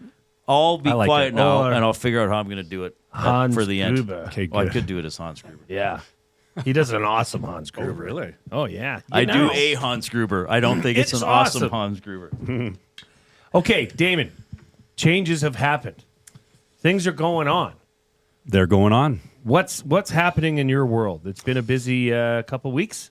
Yeah, it has. So, well, Christmas is always busy. Sure. Christmas is, always a good time. And January 1 of 2025, I'm now with a new brokerage, real estate brokerage. So I was with one brokerage, Remax Elite, for 17 years. Wow. And my whole career. And now I'm with the agency. So the agency North Central Alberta, Okay. technically. So some people say, I've never heard of it. And then some people are like, what? Is that the Netflix show? Yeah. So there's a show out Yes. of Beverly Hills. So this is a big move. That doesn't change your like the job you do is provide people with honest service, hard work, and a realtor you can trust that's going to look out for your best interests. That doesn't change any of this. No, it's a different banner. What I've built my business on doesn't change. Sure, which is So, good. Yeah. And this gives you a little bit more control, would you not say? Right. Okay, so it's Yeah, better absolutely. win-win for all you customers out there. This is a win-win for what Damon's been doing. Now, this is pretty neat. This is something that we need to talk about. You're going on a trip here January 25th Yeah. to El Salvador. You got to tell everybody what you're doing. Yeah, so I guess I can. I'll tell you a little bit about what the trip's about. So January 25th for a week, I'm going to head out with an organization called Shelter Canada, and they actually build homes for people who don't really have homes, and it'll be a really fulfilling trip. So my brother, he owns Action Electrical with my dad, and they're getting some of their employees down there, and I'm joining their team. And actually my first real connection with El Salvador, where I guess it would be a little bit more near to my heart, was my very first contact with the Edmonton Stingers. So after the first season, I called in, said, hey, what are some ticket options? And Carlos with the Stingers was my guy. And so he has an incredible story. It's really, really a good story with his life and how he came here. He grew up in the Civil War. And so, yeah, this Shelter Canada, it's amazing. So there's the son of one of my friends from way back in high school. He went on the trip. They did a fundraising event last year. I just kind of pointed them in the direction, how to help them out. And they did an amazing event. And that was kind of my first glimpse as to what they do. So pretty rewarding trip. It'll be a lot of fun. How many houses do you build when you're down there? Or I think if I'm not mistaken, the goal is 10. Wow. Yeah. So some of these, there was a recent earthquake. There was a flood not too long ago. Like some of these homes will wash out, fall over. So yeah, everything's made actually in Central America, El Salvador for the materials, which is actually pretty cool as well. And yeah, you just go and you put the work gloves on and you just, every day. That's what it is. So it's actually going to be really, really exciting. So how large of a group of people will you be with? Do you know? I think from Action Electrical, there's going to be probably 6 to 7 of us. And I think the team itself will be 12 to 13. Oh, wow. Okay. And so, yeah, you get off the plane and it's a really, really well-oiled machine that they have down there. They pick you up. It's seamless. Anyone I've talked to, they've said it's just been good. You're not like sitting around, and they put you to work though. Have you been to that part of the world before? I have not. Yeah. So I'm looking forward to that as well. And I've been told the folks from El Salvador are some of the nicest people in the world. So I like nice people. Do you know what your accommodations will be when you're there? I've been told it's probably not the worst, but it's definitely not the best. Right. So, but it is. They did say it's air conditioned, which is okay. which is That's nice. important, yes. Big bonus. Yeah. Big bonus. Yeah. Okay, that's incredible that you're doing that and giving your time and hard work to go down there and change some people's lives. So good on you for doing that. Reid and I did NFL picks at the start of the year. Oh. So we were awful. Terrible. Collectively. I would not characterize my selections as awful. Dude, you went 8 for 14. I went 7 for 14. So, okay, That's so it's terrible. above 50%, and I correctly predicted the top 4 seeds in the AFC. Well, and we do have the Super Bowl picks Awful still. would be 4 out of 14. I picked your Jacksonville Jaguars. Oh. What happened? What happened? And what is going to happen? We better pick a left tackle in the draft. You know, I would like to say the Jags had too many injuries, but you look at so many teams, it was a injury-riddled some more than season, others. right? So it just, they couldn't put it together. And I mean, there was one game, if I remember, every receiver starter and their tight end was injured, and they had a couple backups and 2 practice squad receivers play. Mhm. So what do you do? But I mean, honestly, it was a frustrating season. I had some high hopes, especially when they hired the DC Nelson. They were like running to the ball in the preseason. They were looking really good and then just fell apart. But there was an interesting stat. I think it was second, third last game of the year. They lost 8 of their games by 5 or less points. Yeah, right. Yeah. We looked at that. Which set a hurt. record for the most losses by 1 score or less in NFL history. Right. Which So is how incredible. close that was. And then if you were watching the games, which I was, we folded, I think, 4 of those on the final drive of the game, if I'm not mistaken. But regardless. What was the record when Trevor Lawrence got hurt? Forget. 500? No. No, they were worse than No. that. So the season was over by then, right? Yeah. And so that's why, I mean, as an NFL fan, as you know, when your team is in rough shape, the NFL is always going to impress too, right? Like it was an amazing season. I mean, a lot of near records, and my Brian Thomas as a receiver. I mean, he was breaking some records as well with the Jags. And what was he, top 3 in receiving yards? So there was a bright spot. But thank you for picking the Jags. Did you pick the Commanders? Damon, I don't know if I want to talk about it. It was just terrible for me.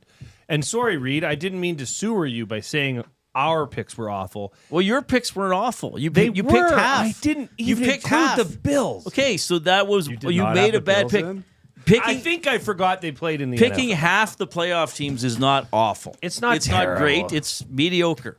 We both were mediocre. Okay, well, It was a crazy year this year, though. So I mean, I'll give you a pass on that. Okay, thank you.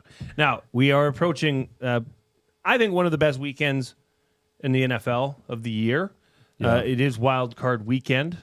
There's 5 games: 2 Saturday, 2 Sunday, 1 Monday.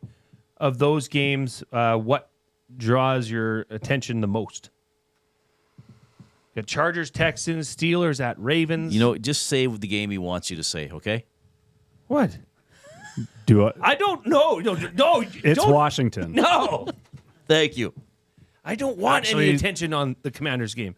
I don't want everybody in the office here saying, "Oh, they're going to upset the Bucs. They're going to win that game." It wouldn't be an I upset. don't want to hear it. I'm so nervous about that game because everybody in here thinks, "Oh, that's the one. That's where they're going to get over on the Buccaneers." I don't know. I mean, if Jaden Daniels can deliver a wild card weekend victory, God bless his young soul. I'd be okay with it. I mean, Tampa Bay, if you've watched their games, you don't know who you're getting, right? That's right. So that's where I'm intrigued by that game, and I'd love to see Washington pull it out. I think that Sunday afternoon Packers-Eagles game, to me, that's going to be a banger. I think, and I actually think the Packers can upset them.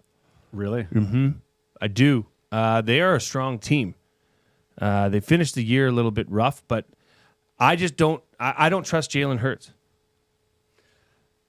I can't say I trust them either. But I mean, if they have Barkley healthy and their defense is running, I think they're built to win. I had a conversation with a few guys, and Like I think they might they might can go do to it? the Super Bowl, not Detroit. I'd love to see Detroit. It's a feel-good story. I don't trust them. There's too many years of heartbreak for their fans, right? And that's coming from a Jags fan. Well, Reid and I did both pick. We did this separate of each other. Our picks at the start of the year. We both picked the Chiefs and the Lions to be in the Super Bowl. Reid has the Chiefs winning, and I have the Lions winning. And boy, do I hope that happens. Yeah, that would be good. Actually, I had KC and Philly with KC. Did winning. you? Yeah. Okay. Well, and I'm not a KC hater. No, you won't find one. There's a lot out there though. Well, yeah. Now Like, there is, and- yes. and like because a people Mahomes when they hater. were first new, it was like, oh, this is exciting, and then people get tired of it, of Yeah. the same team over and over again. Okay, hey, I have buy or sell. Oh, great. Let's do it. Thanks for bringing content to the show. That's Yes. more than I did. Okay. When his career is done, will Mahomes be the GOAT?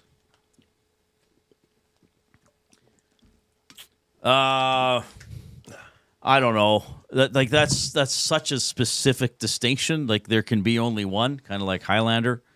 Obviously. Yeah. You know the movie. Never. You know the movie. I know the movie. Thank you. I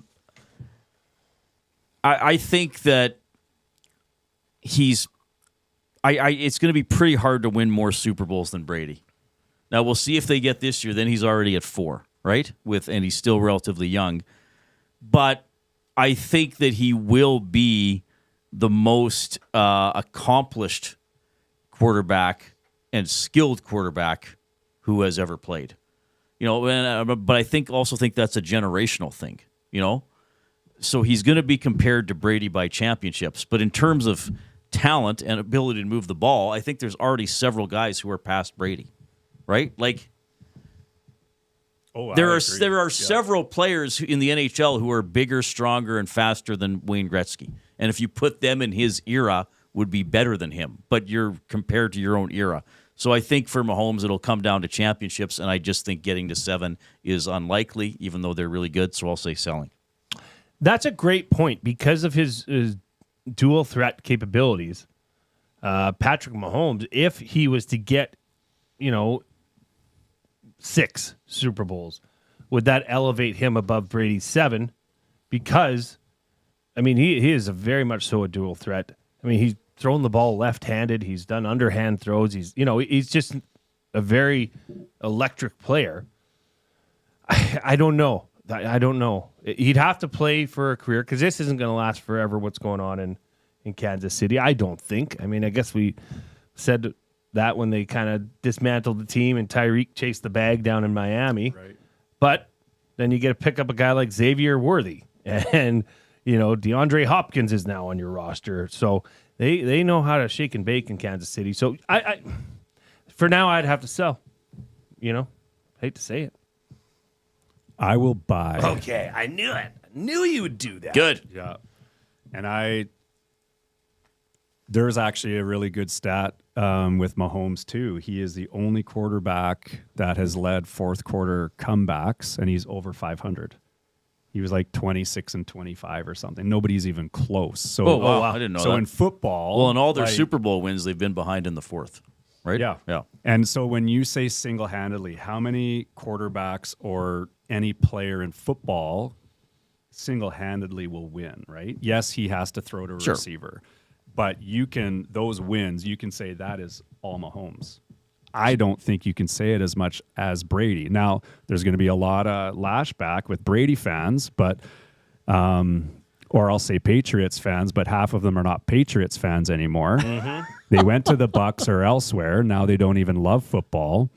I know a lot of people in that boat, but no, I truly do feel, to your point, if he is 1 or 2 Super Bowls away from Brady, but he blows Brady away in every statistical category, I'm going to give him the nod as the GOAT.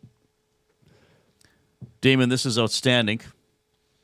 And as Hans Gruber would say, I would like to remind you, Mr. McLean, Damon Bunting has been a consistent top producing realtor in Greater Edmonton for over 17 years.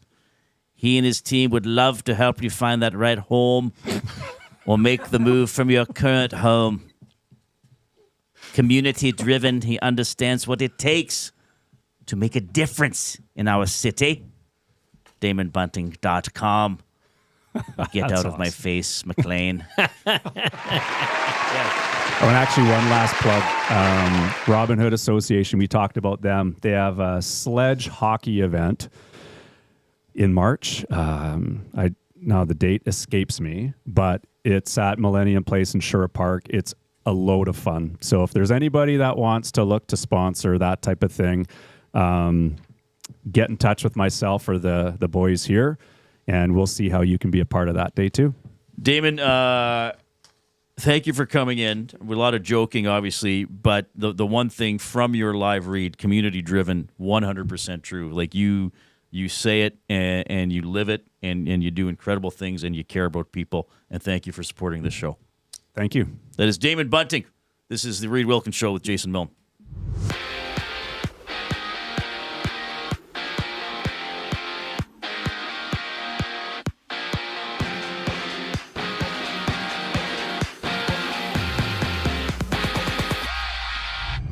Evander Kane is out 1 to 2 months after undergoing a knee operation, with Kane saying that this surgery sets back his abdominal rehab for his other surgeries, quote, 1 to 2 weeks and 5 games. The NHL slate having the Canadiens battle the Caps, the Kings play the Jets, and the Canucks facing the Hurricanes. And for the Elks, wide receiver Dylan Mitchell has been released, while Demetrius Maxey has been named the team's special teams coordinator and defensive assistant.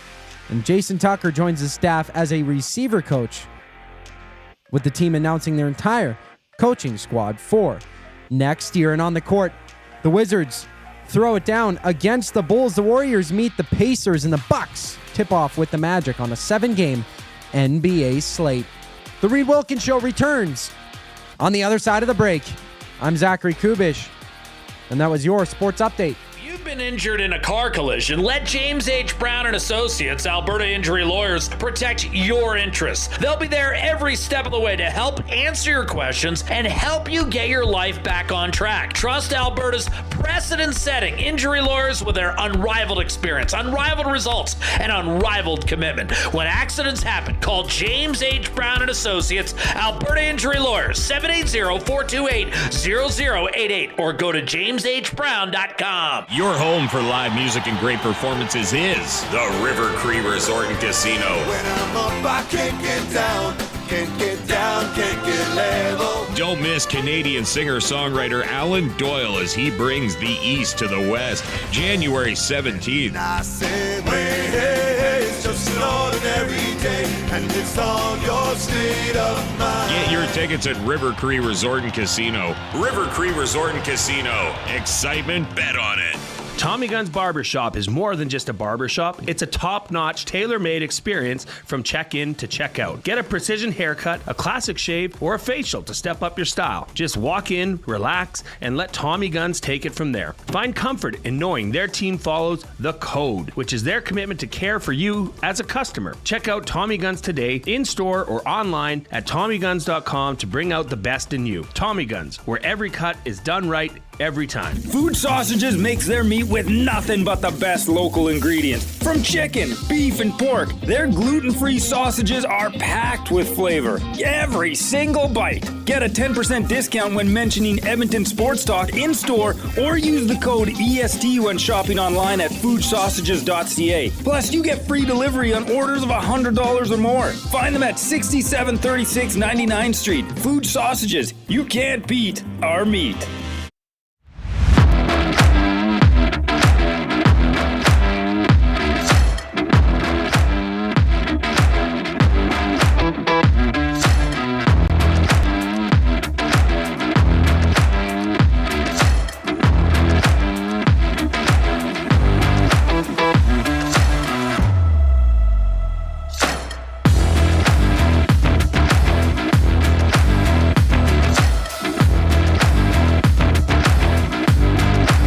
Great to have Damon Bunting in studio. Of course, this is the James H. Brown Studio. James H. Brown Personal Injury Law Firm, the heavy hitters of injury law. With over 200 years of experience, James H. Brown will get you the settlement you deserve. Check him out, jameshbrown.com.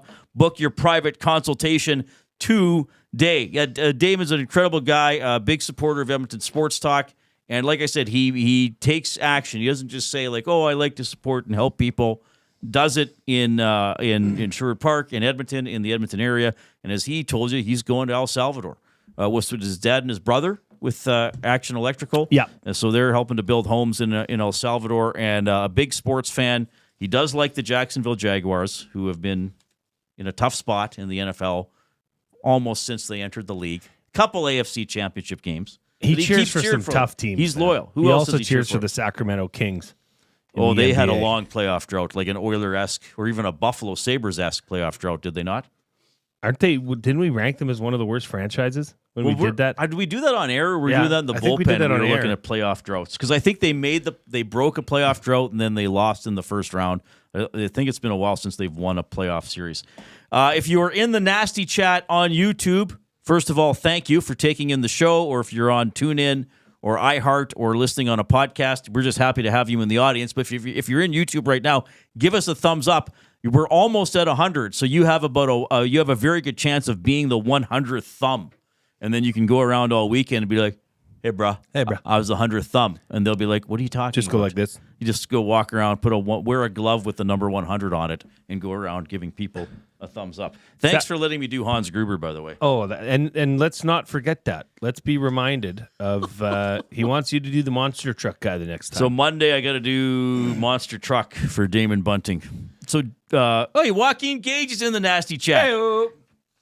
Gager. He says, have a good weekend, boys. To you as well.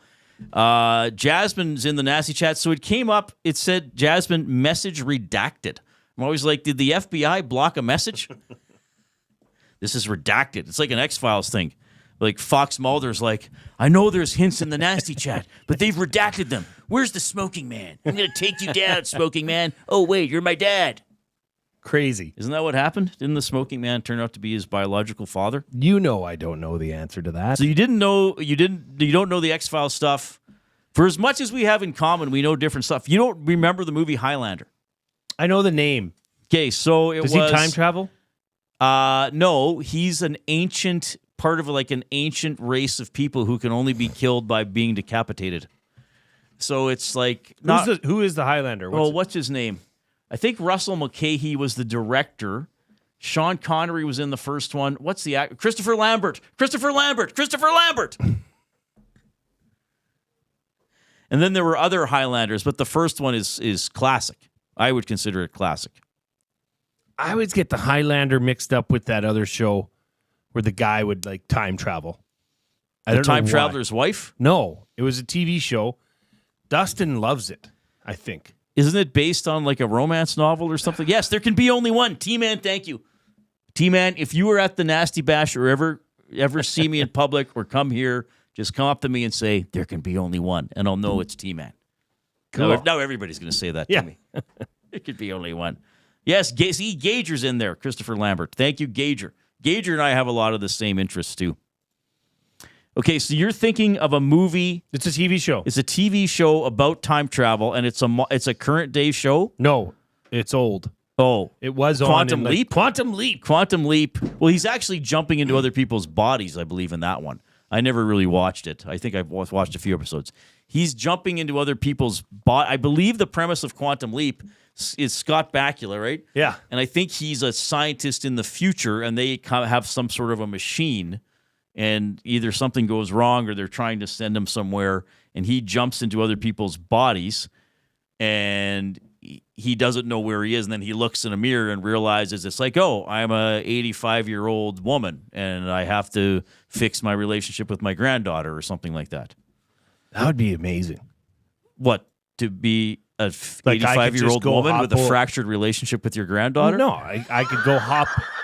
I could go hop over and see what it's like to live a life in Samantha, Brendan's I shoes. think it's time we had a nice talk about our relationship. No, wait. Can he hop out You of don't it? sound like yourself. Like, it's your voice, but you sound like you're somebody else. No, I'm me.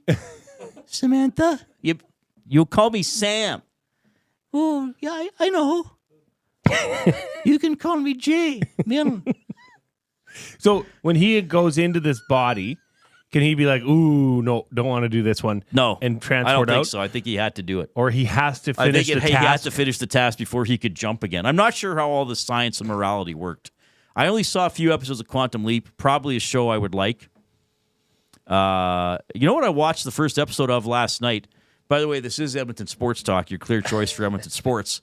Hey, we meander a little bit. Well, I love talking about movies and pop I culture. love questioning you about them because it's like you're talking to an infant and explaining them all these things.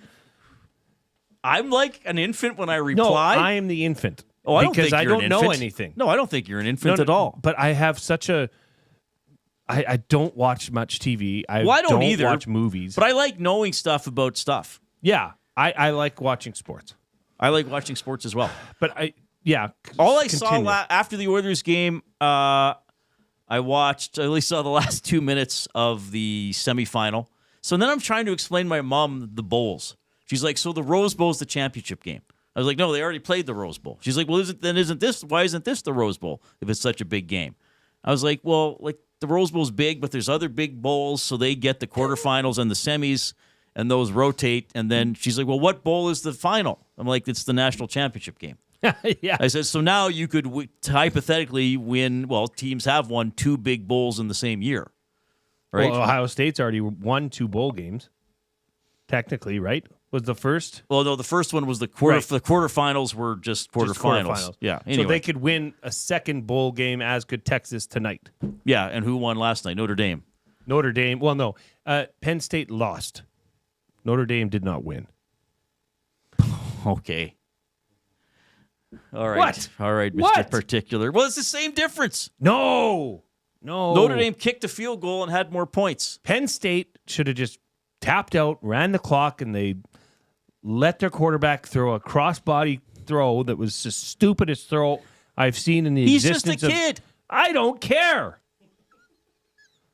You blame him or the coach? The coach. Should have they knelt down and gone to overtime? Run the ball. There was like a Well, minute they ran left. it on the first play and they got a first down. Run it And then they again. thought, now we're going to get a field goal and win. Run it again. That was just bad play calling. The last 30 seconds was kind of funny how it was Notre Dame. Well, okay, kneel down, call a timeout. And then Penn State was like, oh, wait, we'll call timeouts, so we'll still have 4 seconds at the end of the game, which they botched.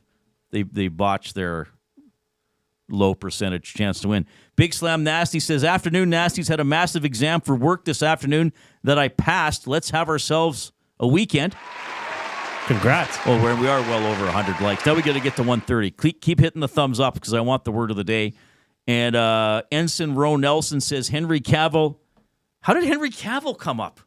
Gager says, heard that Henry Cavill is going to be McLeod in a remake of Highlander, which they should remake because now they could have laser swords. And then Ensign Roe Nelson says, Henry Cavill is ridiculously hot. A Scottish Superman? Could he get even hotter? Well, he already was Superman, right? And now now he'll be a Scotsman in Highlander. Woo-wee. Anyway, I watched... Oh, we got a break, eh, Coop? I watched the first episode of a TV show called Invincible. I think there's 3 or 4 seasons. It's a superhero show. It's animated, but it's an adult show. So I would like feedback in the Nasty Chat or on the River Cree inbox, 780-218-9999, or email me, read at edmontonsportstalk.com. Is it worth continuing to watch? I enjoyed it. I feel like I would like to continue watching it. And my buddy Zip said it's good. But I would like to know, is Invincible worth continuing to watch? It's on Prime Video. JC Sherritt scheduled to join us in about 6 minutes. It's the Reid Wilkins Show with Jason Milne on Edmonton Sports Talk. Since 1952, William Huff has been the heartbeat of Edmonton's advertising world. From humble beginnings to a citywide powerhouse, we've been the go-to for signage from print to design and installation. Partnering with Edmonton's top sports franchises and major events, we've helped shape the city's global reputation. Our secret? Unmatched customer service, decades of experience, and a passion for excellence we call the William Huff Advantage. Visit us online at williamhuff.com GCLDieselDeals.com. You've always known GCL Diesel as the experts in diesel fuel systems, but did you know that GCL is also your source for turbochargers and turbo repair? As a turbo supplier for Garrett, Borg Warner, and Wholesat, GCL can provide genuine original equipment turbos at wholesale prices. Whether it's diesel, gas, natural gas, or performance, we can provide you with the turbo or custom repair you require. Turbo questions? We've got turbo answers. Visit us in the West End or online at GCLDiesel.com. GCL Diesel, turbochargers, understood. You want the heavy hitters on your team, both on and off the ice. If you've been injured in a car accident, call the heavy hitters of injury law. James H. Brown and Associates, Alberta Injury Lawyers. With over 200 years of combined injury law experience, their precedent-setting lawyers are ready to help. Locally owned and proud Edmonton Oilers fans, James H. Brown and Associates wants to support you with their unrivaled experience, unrivaled results, and unrivaled commitment. When accidents happen, head to jameshbrown.com. Get to know the winners, props, plays, parlays, and more with Nielsen and Hustler. Weekday mornings at 11 on The Lock Shop. Only on EdmontonSportsTalk.com.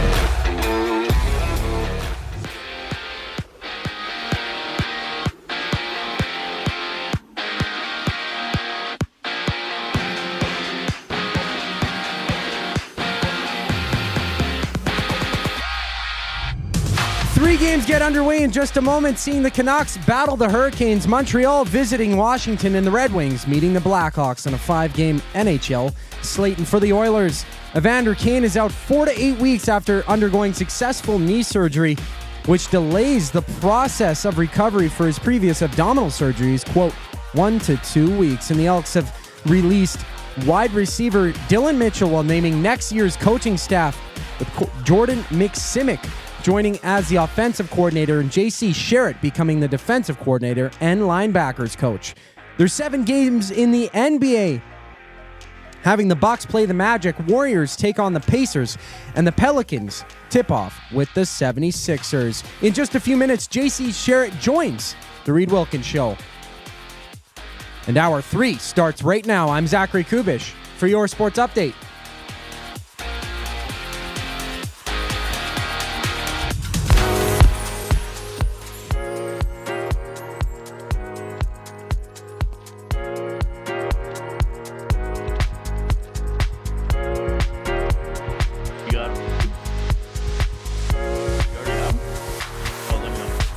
All right.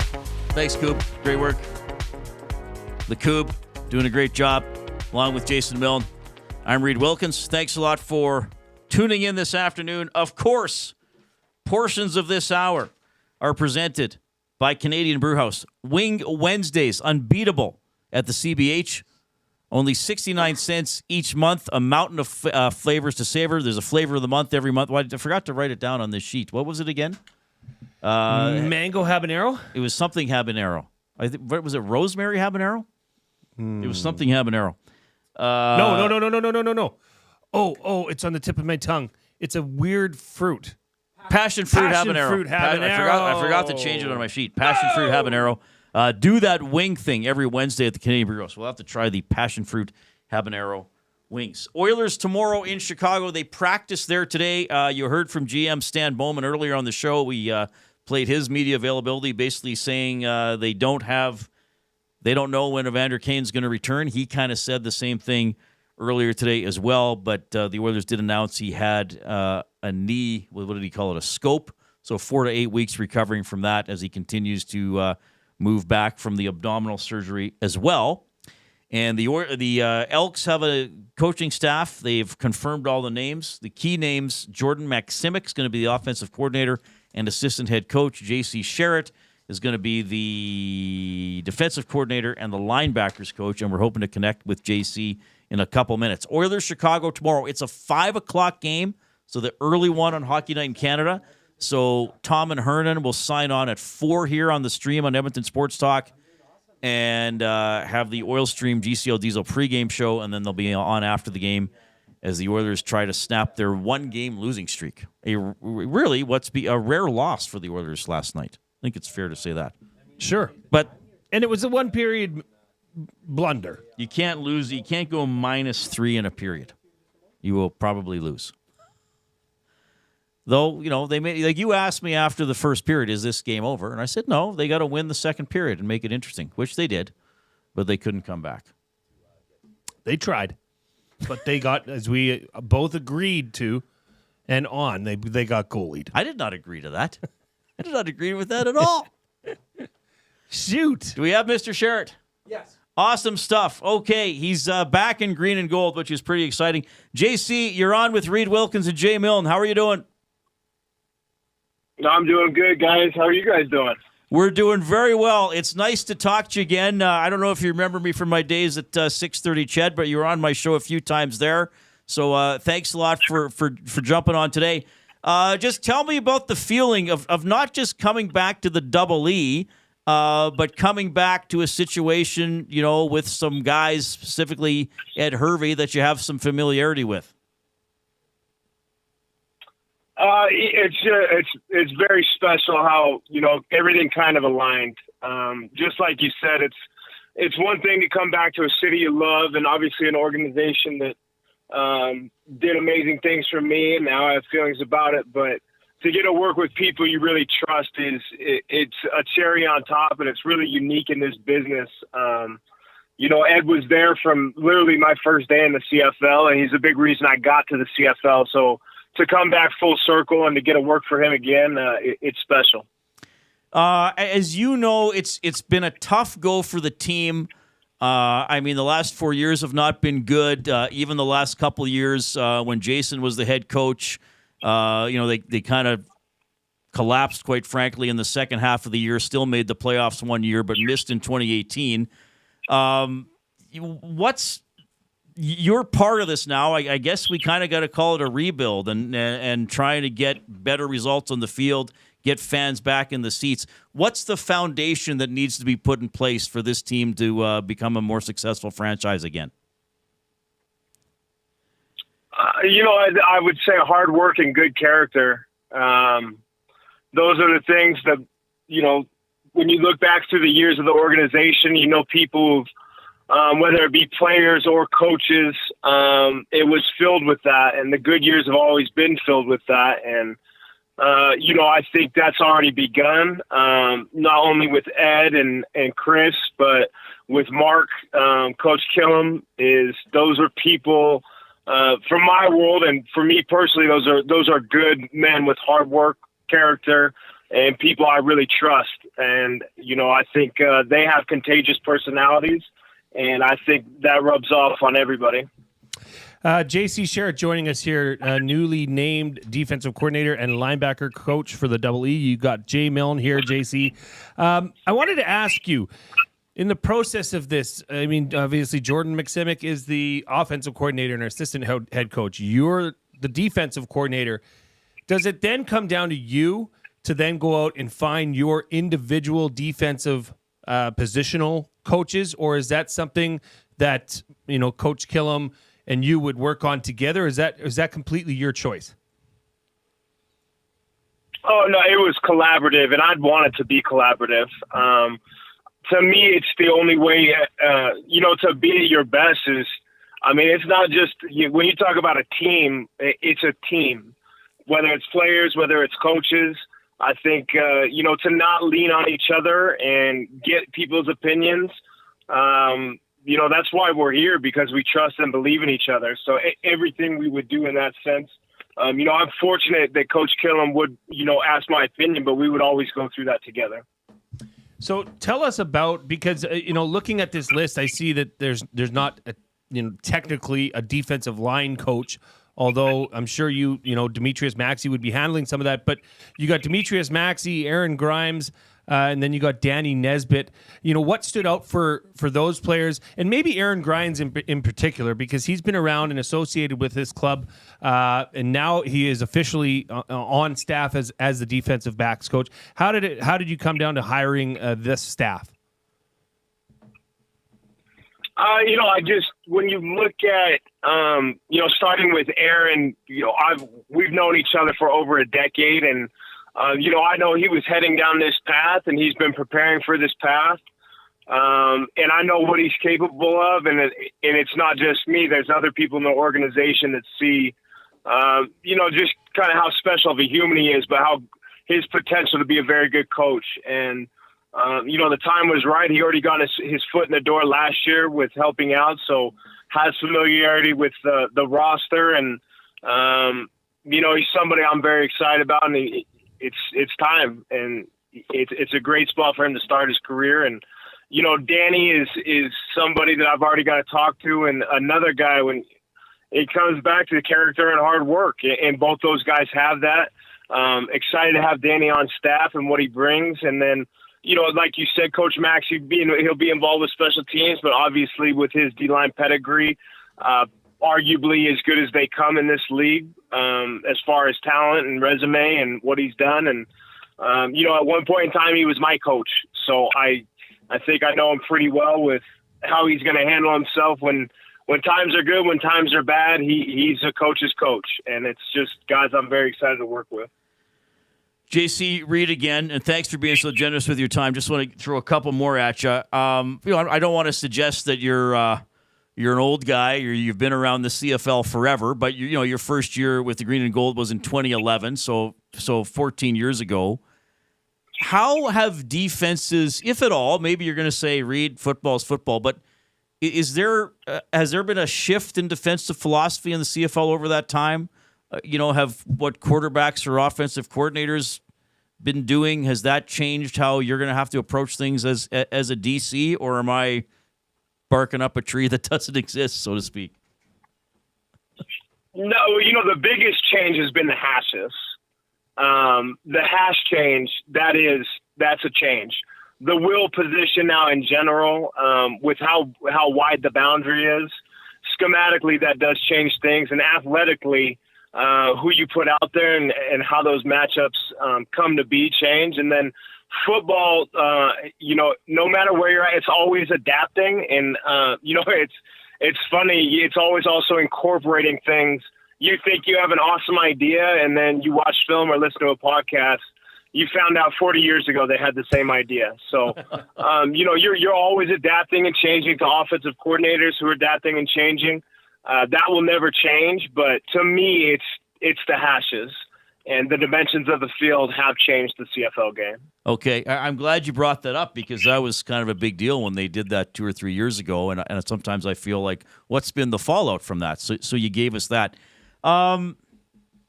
Look, we know the Elks got to do a lot better, all areas of the game.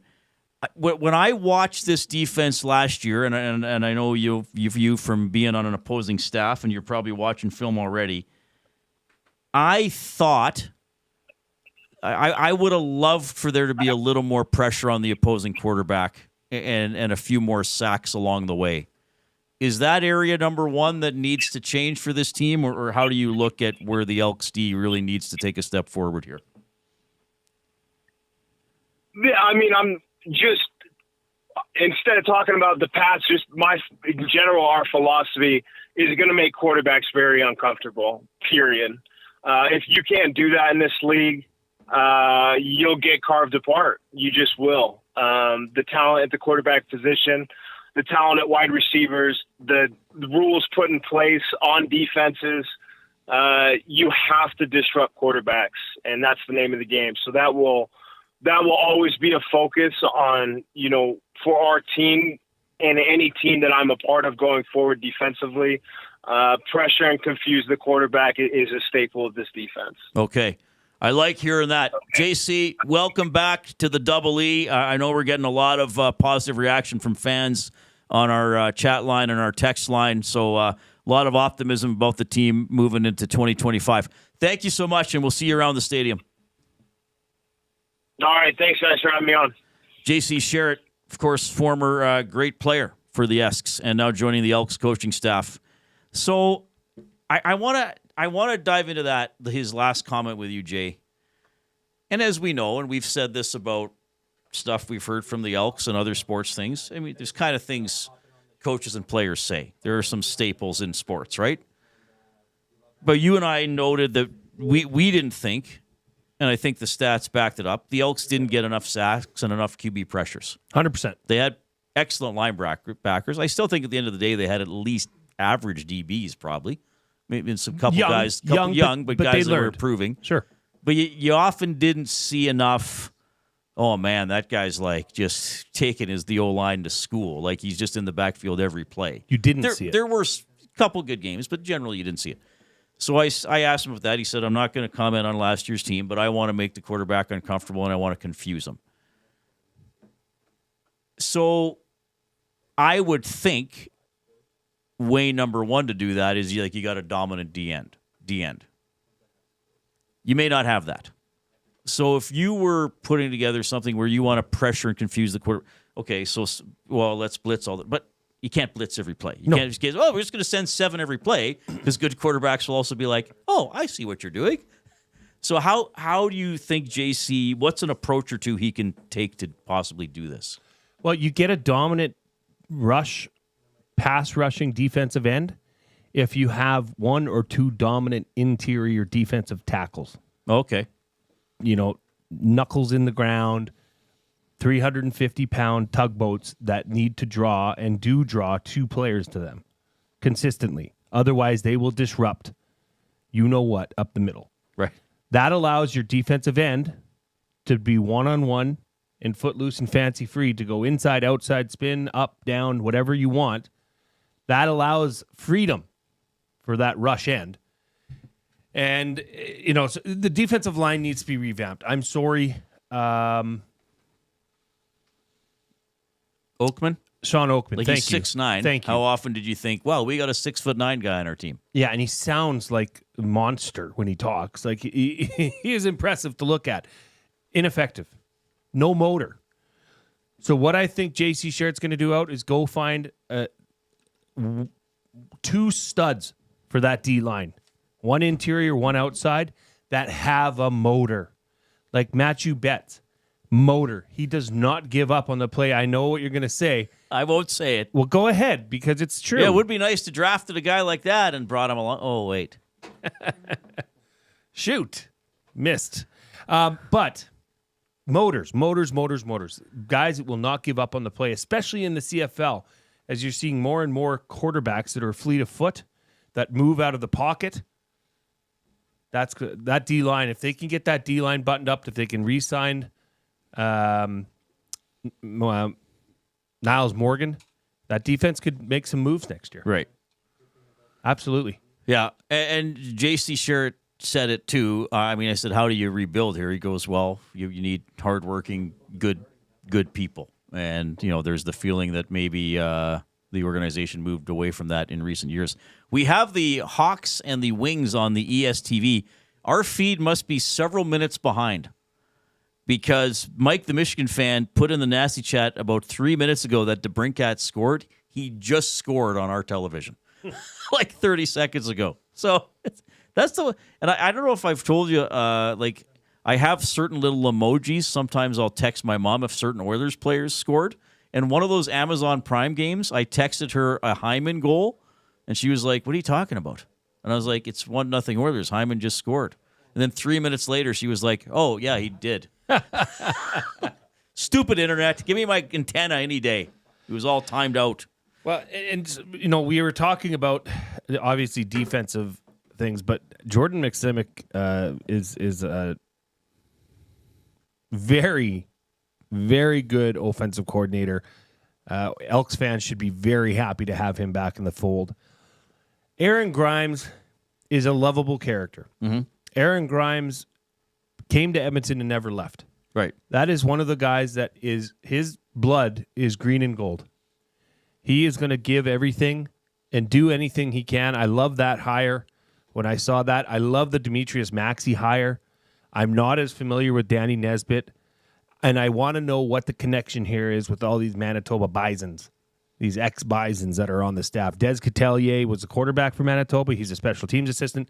And Tristan Dice was quite an accomplished running back with Manitoba, who's a running back coach and offensive assistant. I am a little concerned about how young this staff is. JC Sherritt's first-time defense coordinator in the CFL. Aaron Grimes has never been a defensive backs coach in the CFL. Killam's the first-time head coach.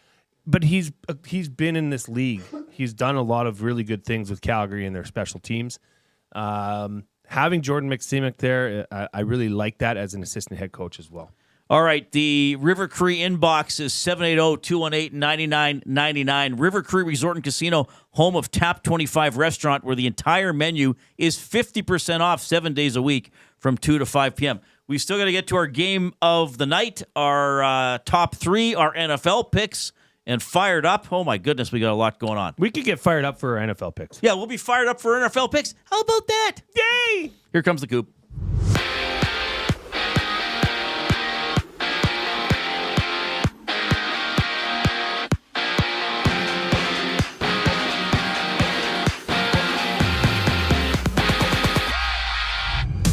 Right now, it's the Caps up 1-0 over the Canadians. The Canucks and Hurricanes scoreless, while the Red Wings have the only goal in their game against the Blackhawks, seeing all three of those games just about midway through the first. And for the Oilers, Evander Kane is out 4 to 8 weeks after undergoing successful knee surgery, delaying recovery from his previous abdominal procedure, quote, 1 to 2 weeks. And the Elks have released wide receiver Dylan Mitchell while naming next year's coaching staff, with Jordan McSimic joining as the offensive coordinator and J.C. Sherritt becoming the defensive coordinator and linebackers coach. In the first quarter, it's 13-9 for the Magic over the Bucks. The Pacers lead 13-6 against the Warriors, and the Pelicans are down 9-6 in their game with the 76ers. The Reid Wilkins Show resumes on the other side of these messages. I'm Zachary Kubish, and you're on the loop. Wake up with the Nielsen Show with Dustin Nielsen and Lieutenant Eric. Weekday mornings 6 to 9 on EdmontonSportsTalk.com. Make a fresh start in the new year with Sentinel Storage. With convenient locations near you, Sentinel Storage is here to help you make space for everything 2024 holds. Sentinel Storage. Shop Canadian, store Canadian. Try 4 weeks free. Visit sentinelstorage.ca. Edmonton Sports Talk delivers a mass audience of key, influential customers to your business, all while you associate your company brand with the biggest names, the hottest sports news, and teams from every league around the globe. Oilers and Elks, NHL, NFL, Major League Baseball, and the association, Formula One, soccer, golf. Oh, sweet mama! The excitement is palatable on Edmonton Sports Talk. It's where fans go to get their sports fix and where our partners find the most loyal consumers. Contact us today and see how our team on Edmonton Sports Talk can score the biggest goals for your business. With various advertising options available, email business@edmontonsportstalk.com or head to our website and send a message at edmontonsportstalk.com. Book your holiday party at the CBH today. The Canadian Brewhouse is your ultimate destination for events, parties, fundraisers, and more. 'Tis the season to celebrate. Visit and book now in-store or at thecanadianbrewhouse.com. Hey Edmonton, ready to take advantage of lower rates and better pricing? South Fort Chevrolet in Fort Saskatchewan has you covered, from rugged trucks to sleek SUVs. And with over 40 years in business, you can trust that you're getting the best deal on your new ride. As the proud title sponsor of the Nielsen Show, EST listeners can drive a little to save a lot with South Fort Chevrolet's transparent pricing and down-to-earth sales team. Visit us today in Fort Saskatchewan or online at southfortchev.com.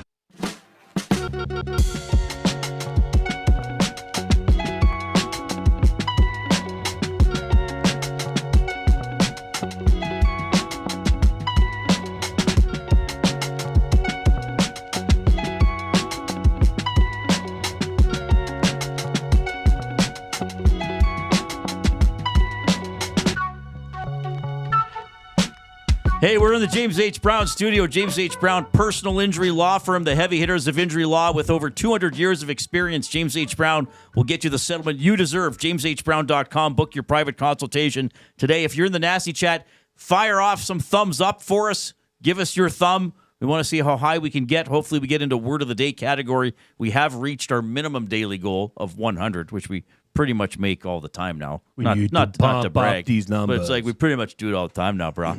Pretty much no biggie now. Oilers tomorrow. NBD, bro. Nice.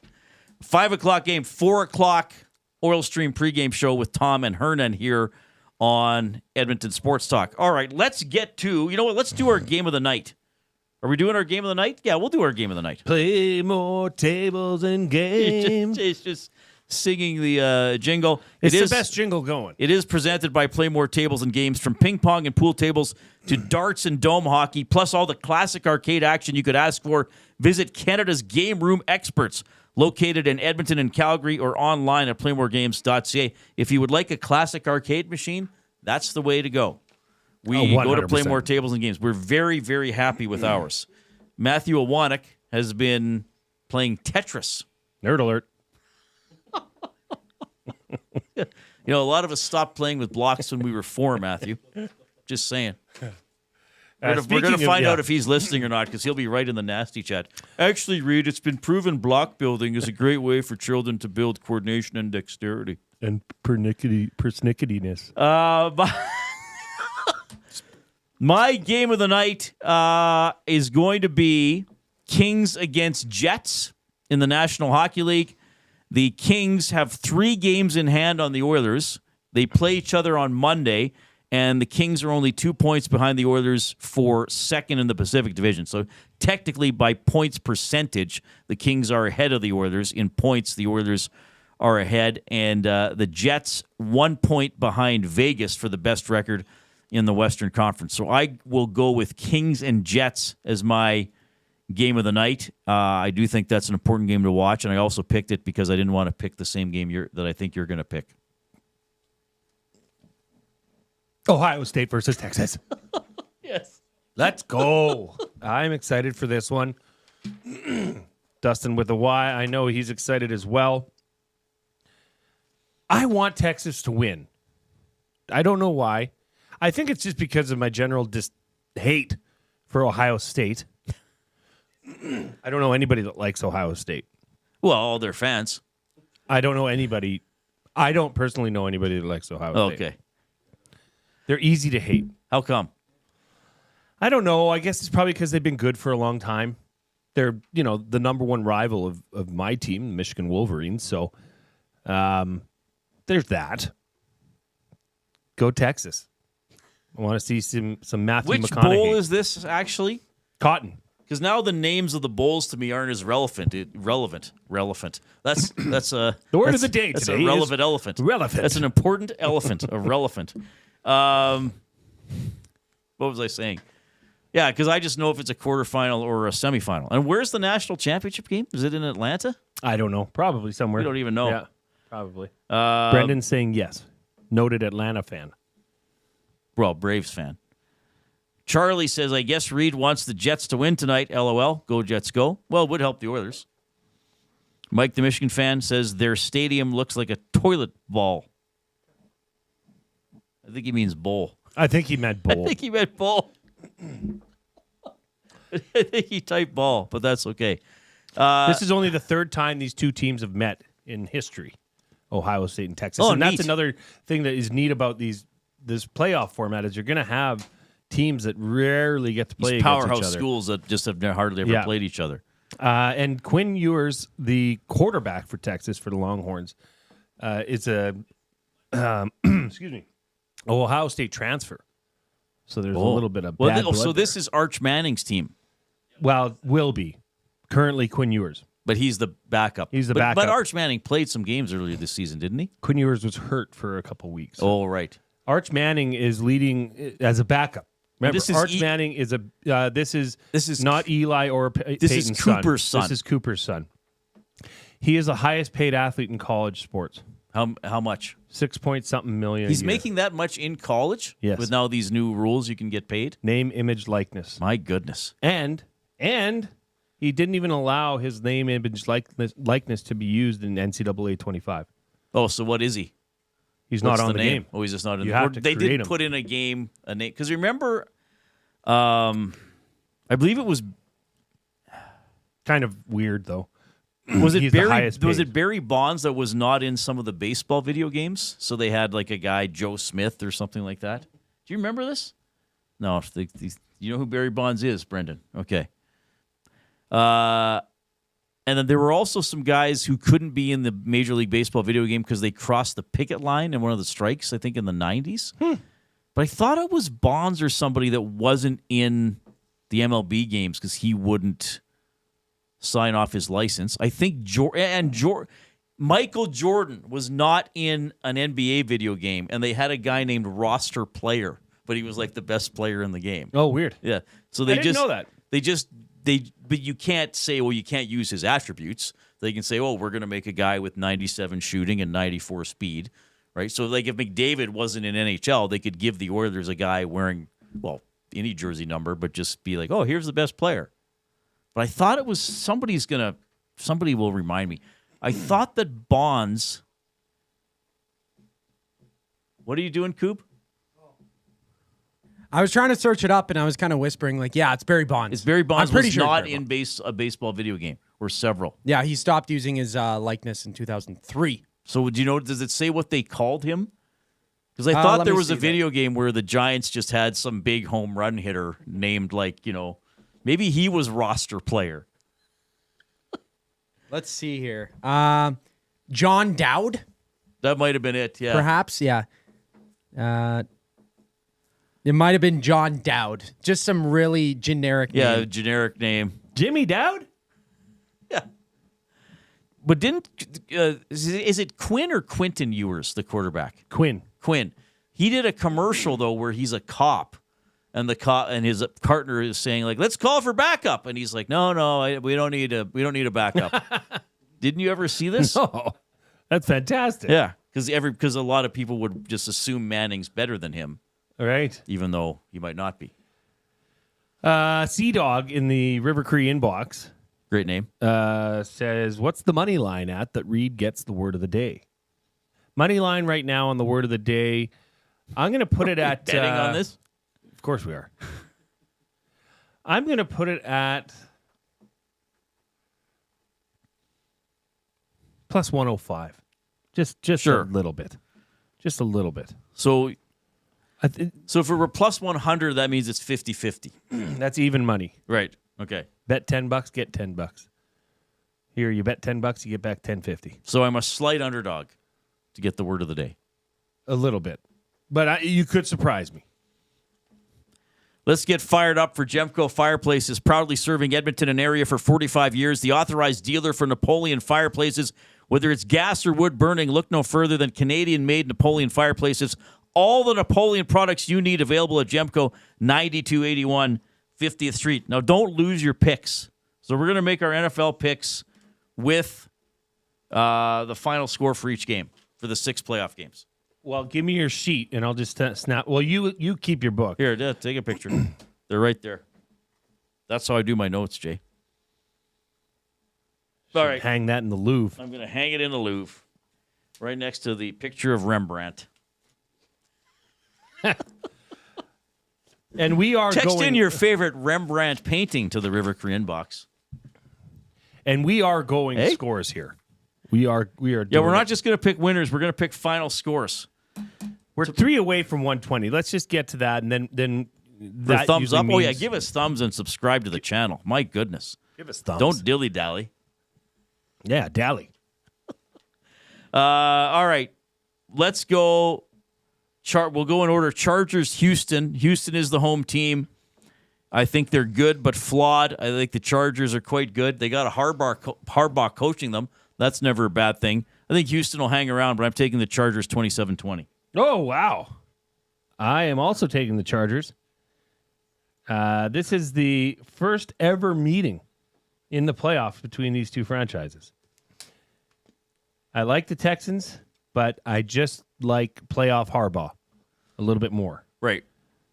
27-17 for the Chargers. Oh, interesting. Okay. Close. Saturday night game. I guess I'll probably watch the second half of this one because I'll be watching the Oilers in Chicago. Pittsburgh, Baltimore, great rivalry. A lot of great games in the regular season and in the playoffs. I know Baltimore is heavily favored in this one. Pittsburgh did not finish the regular season well, but Pittsburgh has, Russell Wilson kind of resurgent. They got a good coach. I know Baltimore has a good coaching staff as well. I just think it's going to be a nasty, physical, drag-him-out affair. I think because of that, Pittsburgh will stay close, but will be not quite good enough against Lamar Jackson and company. I'll take the Ravens to win 2013. Cheapers. What, are we taking the exact same scores? So you'll find out. This is the 5th time these two franchises have met in the playoffs. The Ravens have never hosted the Steelers. This is the first time they will. I'm sorry. I don't trust playoff Russ Wilson. I don't think he's the man. I don't think he's the guy. And I do think Lamar Jackson and King Derrick Henry and Mark Andrews can get it done. I know they're missing Zay Flowers as a receiver. That will hurt them, but that whole offense runs through getting Derrick Henry going. And then that also limits the effectiveness of TJ Watt. So because of that, I like the Steelers. I like them covering this crazy 9-point spread as well. I have them winning 24-13. You have the Steelers winning? Sorry, Ravens winning. You have the Ravens winning. Sorry. Okay. I have the Ravens winning 24-13. Okay. You said 2013. Yes. I say 24. So I actually have the Steelers covering then, if it's 9.5. Yes. Ash Muggs in the Nasty Chat. On the red eye tonight, heading to Baltimore for the big game tomorrow night. Ash Muggs, that is incredible. You'll have to send us a review of the game. God bless. Email us some pictures or Send something. pictures. Give us a stadium vibe.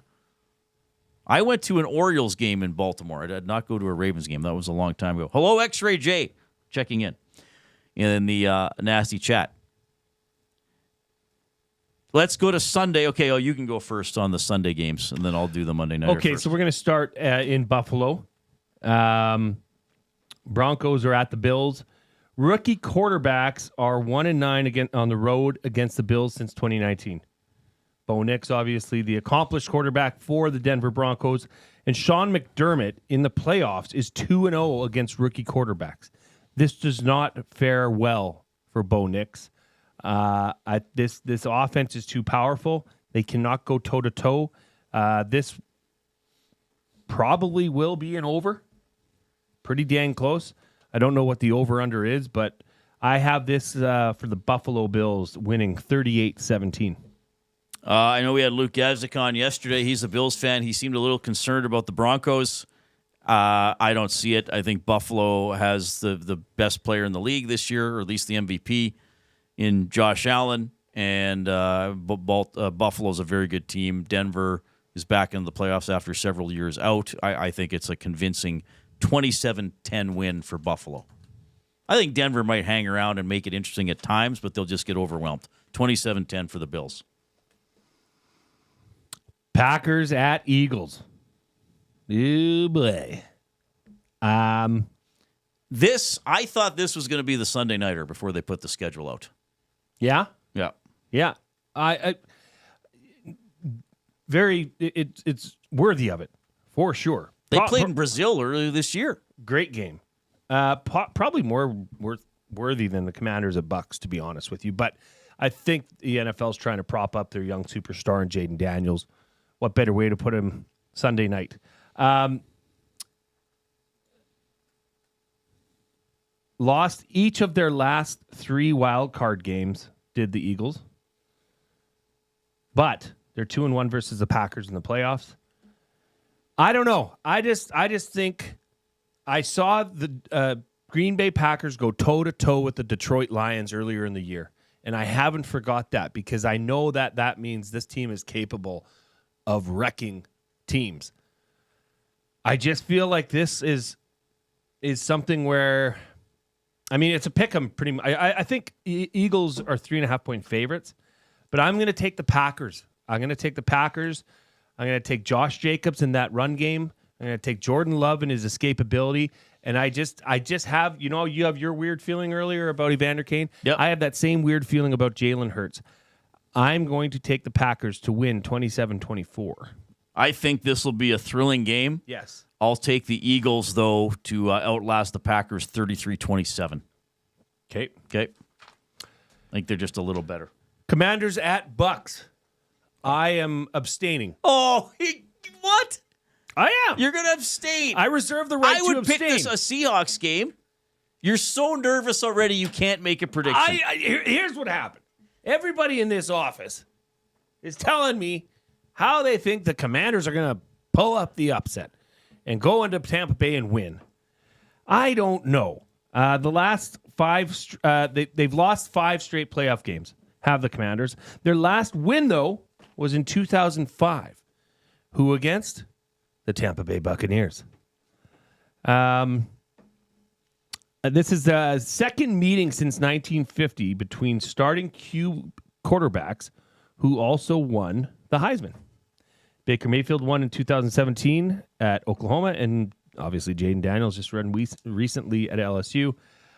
I'm abstaining, but if I had to pick, you're abstaining. If I had to pick, I'm going to take the Commanders 31-28. Oh my God, that's my score. Is That's it really? seriously my score. I'm taking the Commanders 31-28. Get out of here. Yes. No. That's awesome. All well, right. hey, now that's a feeling. That's amazing. We both picked the same score. The Monday Nighter has been moved to Arizona because of the fires in L.A. Rams against Minnesota. I know Minnesota had an outstanding season, but I have been high on the Rams in the second half. I've been saying watch out for them in the postseason.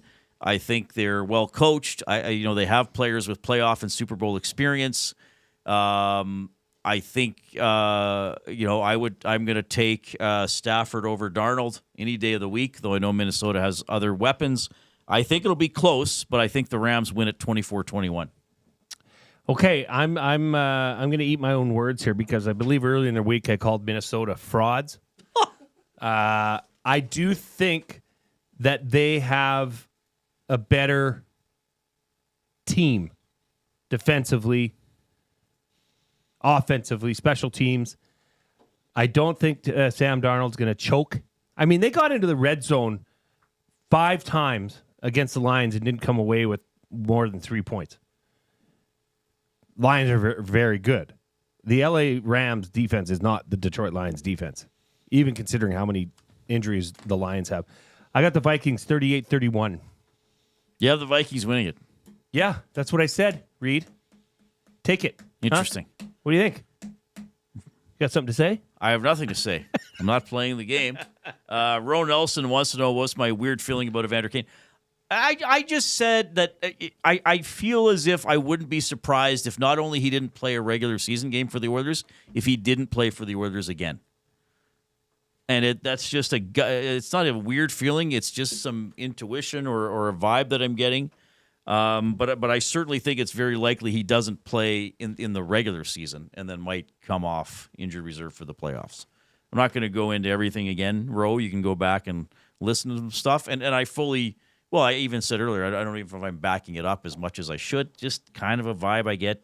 Stuff seems to happen around this player. There's not a lot of clarity on the injury.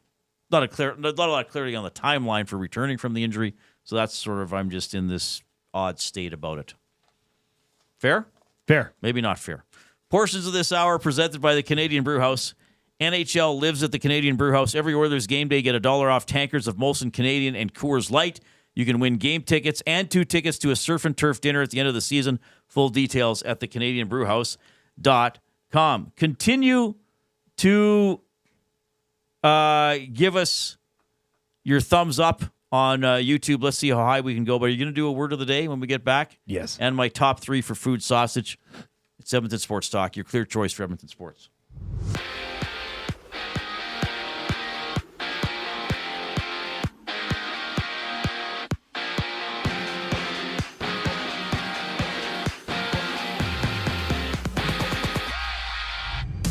At the end of 20, the Canadians trail 1-0 against the Capitals. The Red Wings and Blackhawks are locked at 1 apiece. And the Hurricanes scored to take a 1-0 lead over the Canucks with about 2 minutes to go in the first. And for the Oilers, Evander Kane is out 4 to 8 weeks after successfully undergoing knee surgery, which delays recovery from his previous abdominal procedure, with Kane saying, quote, 1 to 2 weeks delay time.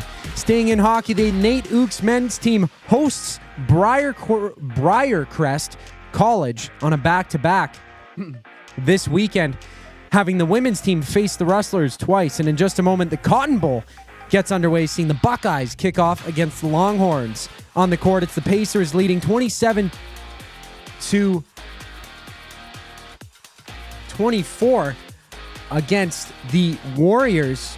The 76ers are down 31-24 in their game with the Pelicans, while the Magic hold the Bucks 31-30, seeing those games entering the second quarter. The final segment of the week here on the Reid Wilkins Show brings us back on the other side of the break. I'm Zachary Kubish, and you're up to date. Your home for live music and great performances is the River Cree Resort and Casino. When I'm up, I can't get down, can't get down, can't get level. Don't miss Canadian singer-songwriter Alan Doyle as he brings the East to the West, January 17th. I said, hey, hey, hey, it's just an ordinary day, and it's on your state of mind. Get your tickets at River Cree Resort and Casino. River Cree Resort and Casino. Excitement, bet on it. Looking for a winning strategy for your retirement? Contact me, Joaquin Gage at K4 Financial, where expertise meets dedication. I will always look for a careful approach to your retirement, ensuring your financial future is secure. From tailored strategies to clear, actionable advice, I'm here to guide you every step of the way. Don't leave your future to chance. Get in touch with me, Joaquin Gage, today at k4financial.ca or email joaquin.gage@k4financial.ca to start planning for a brighter future and a more secure retirement. Edmonton Sports Talk delivers a mass audience of key, influential customers to your business, all while you associate your company brand with the biggest names, the hottest sports news, and teams from every league around the globe. Oilers and Elks, NHL, NFL, Major League Baseball, and the association, Formula One, soccer, golf, oh sweet mama! The excitement is palatable on Edmonton Sports Talk. It's where fans go to get their sports fix and where our partners find the most loyal consumers. Contact us today and see how our team on Edmonton Sports Talk can score the biggest goals for your business. With various advertising options available, email business@edmontonsportstalk.com or head to our website and send a message at edmontonsportstalk.com. Food Sausages makes their meat with nothing but the best local ingredients. From chicken, beef, and pork, their gluten-free sausages are packed with flavor. Every single bite. Get a 10% discount when mentioning Edmonton Sports Talk in-store or use the code EST when shopping online at foodsausages.ca. Plus, you get free delivery on orders of $100 or more. Find them at 6736 99th Street. Food Sausages. You can't beat our meat.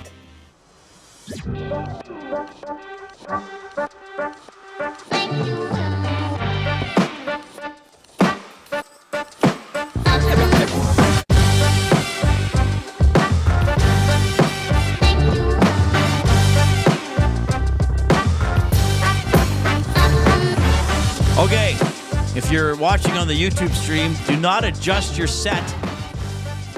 The Orange Crush shirt worn by J. Milne. Where'd you get that again? Bootlegger. Bazaar sale? Bootlegger. A bazaar sale, not a bizarre sale.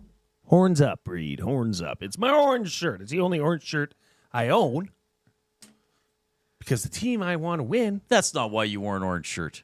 Why else would I wear an orange shirt? Because it was clean. No. It went with your pants. I'm rich. I have hundreds of clean shirts. According to Jasmine. The Texas-Ohio State game is underway. That is your game of the night. It is time for my top three for food sausage, the best sausages you will ever eat, locally made and packed full of flavor. Order online or visit them in store, 6736 99th Street. Take advantage of their EST discount. That's right, 10% off your order by entering the online code EST or just mention Edmonton Sports Talk in store. As Food Sausage says, you can't beat our meat. So sorry. I just want to get into this. There's now been two people that have said that it's starting to rain outside. Yeah. So with the cooler temperatures, drive safe, everybody. Take your time. Don't be in a rush. Just chill, bruh. Yeah. So we did this at the start of the year. My top three overly specific Oilers predictions. What a catch. So I'll do this again. By the way, the halfway point for the Oilers, they are 25-13-3. That is on pace to go 50-26-6 for 106 points. Last year they had 104 points. My preseason prediction was 48-28-6 for 102 points. So they're on pace to exceed my prediction. You had them winning like 57 games or something. Yeah, it was big. 56, I think. They probably won't get there. Yeah. Well, they could go 31-10. You never know, Why Reid. not, brah? You never know, brah. Be optimistic, brah. Yeah. Like Brendan, brah. Did you learn anything today? Practicum Brendan? Grab the mic. No, we don't need it. Come on, get on. Did you learn anything? Just nod or shake your head. He did both. He did both. He nodded and he shook his head. What'd you learn today? What'd I learn? Oh, man. What are you going to put in your... You got to write a 10-page practicum report at the end, don't you? I did. Yeah, 3,000 words. Oh, well, okay. So not 10 pages, but... Thank goodness for ChatGPT. If I would have had ChatGPT. Yeah. What'd you learn today? I learned all kinds of stuff behind the scenes here. Yeah? Yeah. Okay. He's lying. Coop's like, I taught him nothing. All right. It's great to have you on board, though, buddy. Nate's a great school. Radio and TV is a great program. So, my top 3 overly specific predictions. Leon Draisaitl currently has 31 goals and 30 assists for 61 points. I predict that Leon's final stats will be 62 goals, 66 assists, 108 points. 108 Yes, points. the darts guy. 108! I've said earlier in the season, I think he can get to 60 goals. I think he's having an incredible year. I think the assist rate will pick up a little bit. I'm going to give him 62, 66, 108. Wow, that would be his... Wouldn't be his best year. Fifth best. But for goals, it would be his best year. Yes. Yeah. I like it. I am also on my second overly specific Oiler prediction. This one might be a little crazy. I'm going to predict the Oilers will finish the season in the top 10 in penalty killing. Wow. They are currently 24th at 76.6%, but as we know, in the high 80s for the last couple of months. Currently, New Jersey is 10th at 82.1. So if the Oilers can go another half season in the high 80s, I'm going to predict that they do that and they finish the season in the top 10 in the PK after being around 60% for the first 2 weeks. Who'd you say is first? I said New Jersey is currently 10th at 82.1. Okay. So that's about where they'd have to get to. Okay, sorry. Yeah. Yeah, they could. They keep chugging away at this at this pace. Why not? And for those wondering, Texas went for it on 4th and 3, just over midfield. Did not get it. Turnover on downs, Ohio State's ball. Interesting. Okay. I like that. I didn't sound like I was actually very interested. I'm sorry. You did. You sound actually quite disinterested. Interesting. Well, I wondered why the Ohio State coach was all happy. Yeah, settle down, Ryan Day. He Settle looks like a. He looks like a bad guy. He looks easy to dislike. He looks like a bad. He looks guy. like a movie. He looks. You know who he looks a little bit like? Hans Gruber. He looks like Hans Gruber. Yeah, take that, Ryan Day. You may think your offense will move the ball against us, but I must disagree, McLean. You know, the coach of Texas played in the CFL. Steve Sarkisian. Was a Rough Rider. Yes. Was not a very good player. Was that a hell of a coach? Wasn't he? He was another big school. Was he USC? Yeah. As the head coach or as a coordinator? I think he was the OC. While you're looking it up, my third overly specific Oilers prediction, courtesy Food Sausage, they will clinch the playoffs. They will clinch a playoff spot on April 3rd with a 5-2 win over the San Jose Sharks.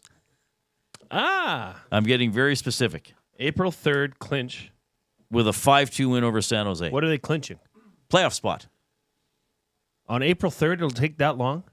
That's with 8 games left in the season. They didn't clinch until there were 7 games. It takes a while to actually clinch. Sure. I mean, there's a point at which you will say, obviously, they're going to make the playoffs. They're 12 points ahead of the team. You mean. But to actually, let's say you're 12 points ahead of a team. To actually clinch, you can't do that until there's 6 games left, right? So I'll say the Oilers will clinch the playoffs, clinch a playoff spot on April 3rd with a 5-2 win at San Jose. That sounds perfectly reasonable, does it not? It does. So they finish up with they play San Jose twice in the last 8 games? They play them 3 times in the last 8 games. Lovely. That'd be nice to get some points. I believe it's 3 times. Let me double check. In April, it's been like that the last couple of years too. They have a bunch of games against San Jose late in the season. So they play the Sharks. Sorry, guys, I just got to get to the right page on the schedule here. They are at San Jose on April 3rd. They are home to San Jose on April 11th. They are at San Jose on April 16th.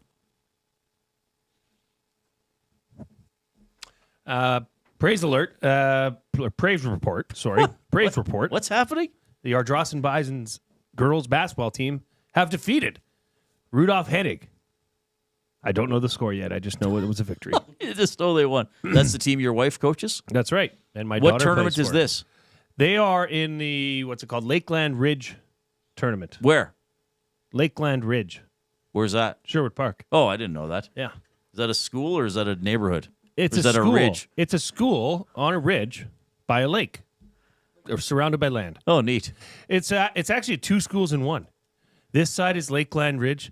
This side is it's a Catholic school, and they share hallways. Like they're Oh, the wow. same school. It's like a big space station. They butted They're them. buttressed against each They're other. buttressed together. That's the word of the day. Okay, let's do the word of the day before we send everybody into their weekend. What did we get up to? 123. This is great. Good Not job. bad. Yeah, we did okay. Delectation. Sorry, say that again. The word of the day is delectation. Delectation. Delectation. Yes. Delectation. I will say to remove the flavor from something. No. Okay. Because delectable means something is delicious, doesn't it?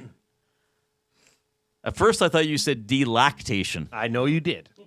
Delectation. Delectation is a formal word for a feeling of delight or enjoyment.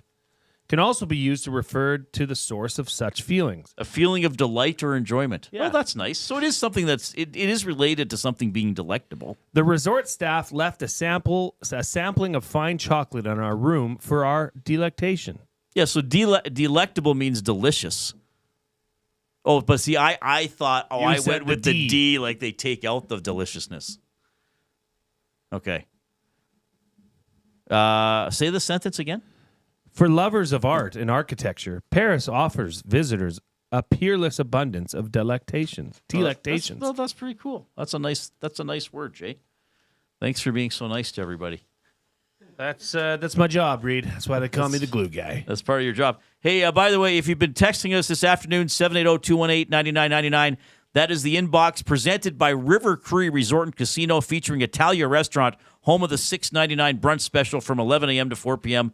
on Sundays. All right, so 4 o'clock tomorrow, we got the GCL Diesel Oil Stream pregame show with Tom and Hernan to tee up the Oilers and the Blackhawks. That game will be at 5. Then the boys will be on after the game for the Oil Stream post-game show as the Oilers try to get back into the win column after that loss last night against the Pittsburgh Penguins. On behalf of Zachary Kubish and Jay Milne, the glue guy, I'm Reid. Have a great weekend. Thanks for checking out the show.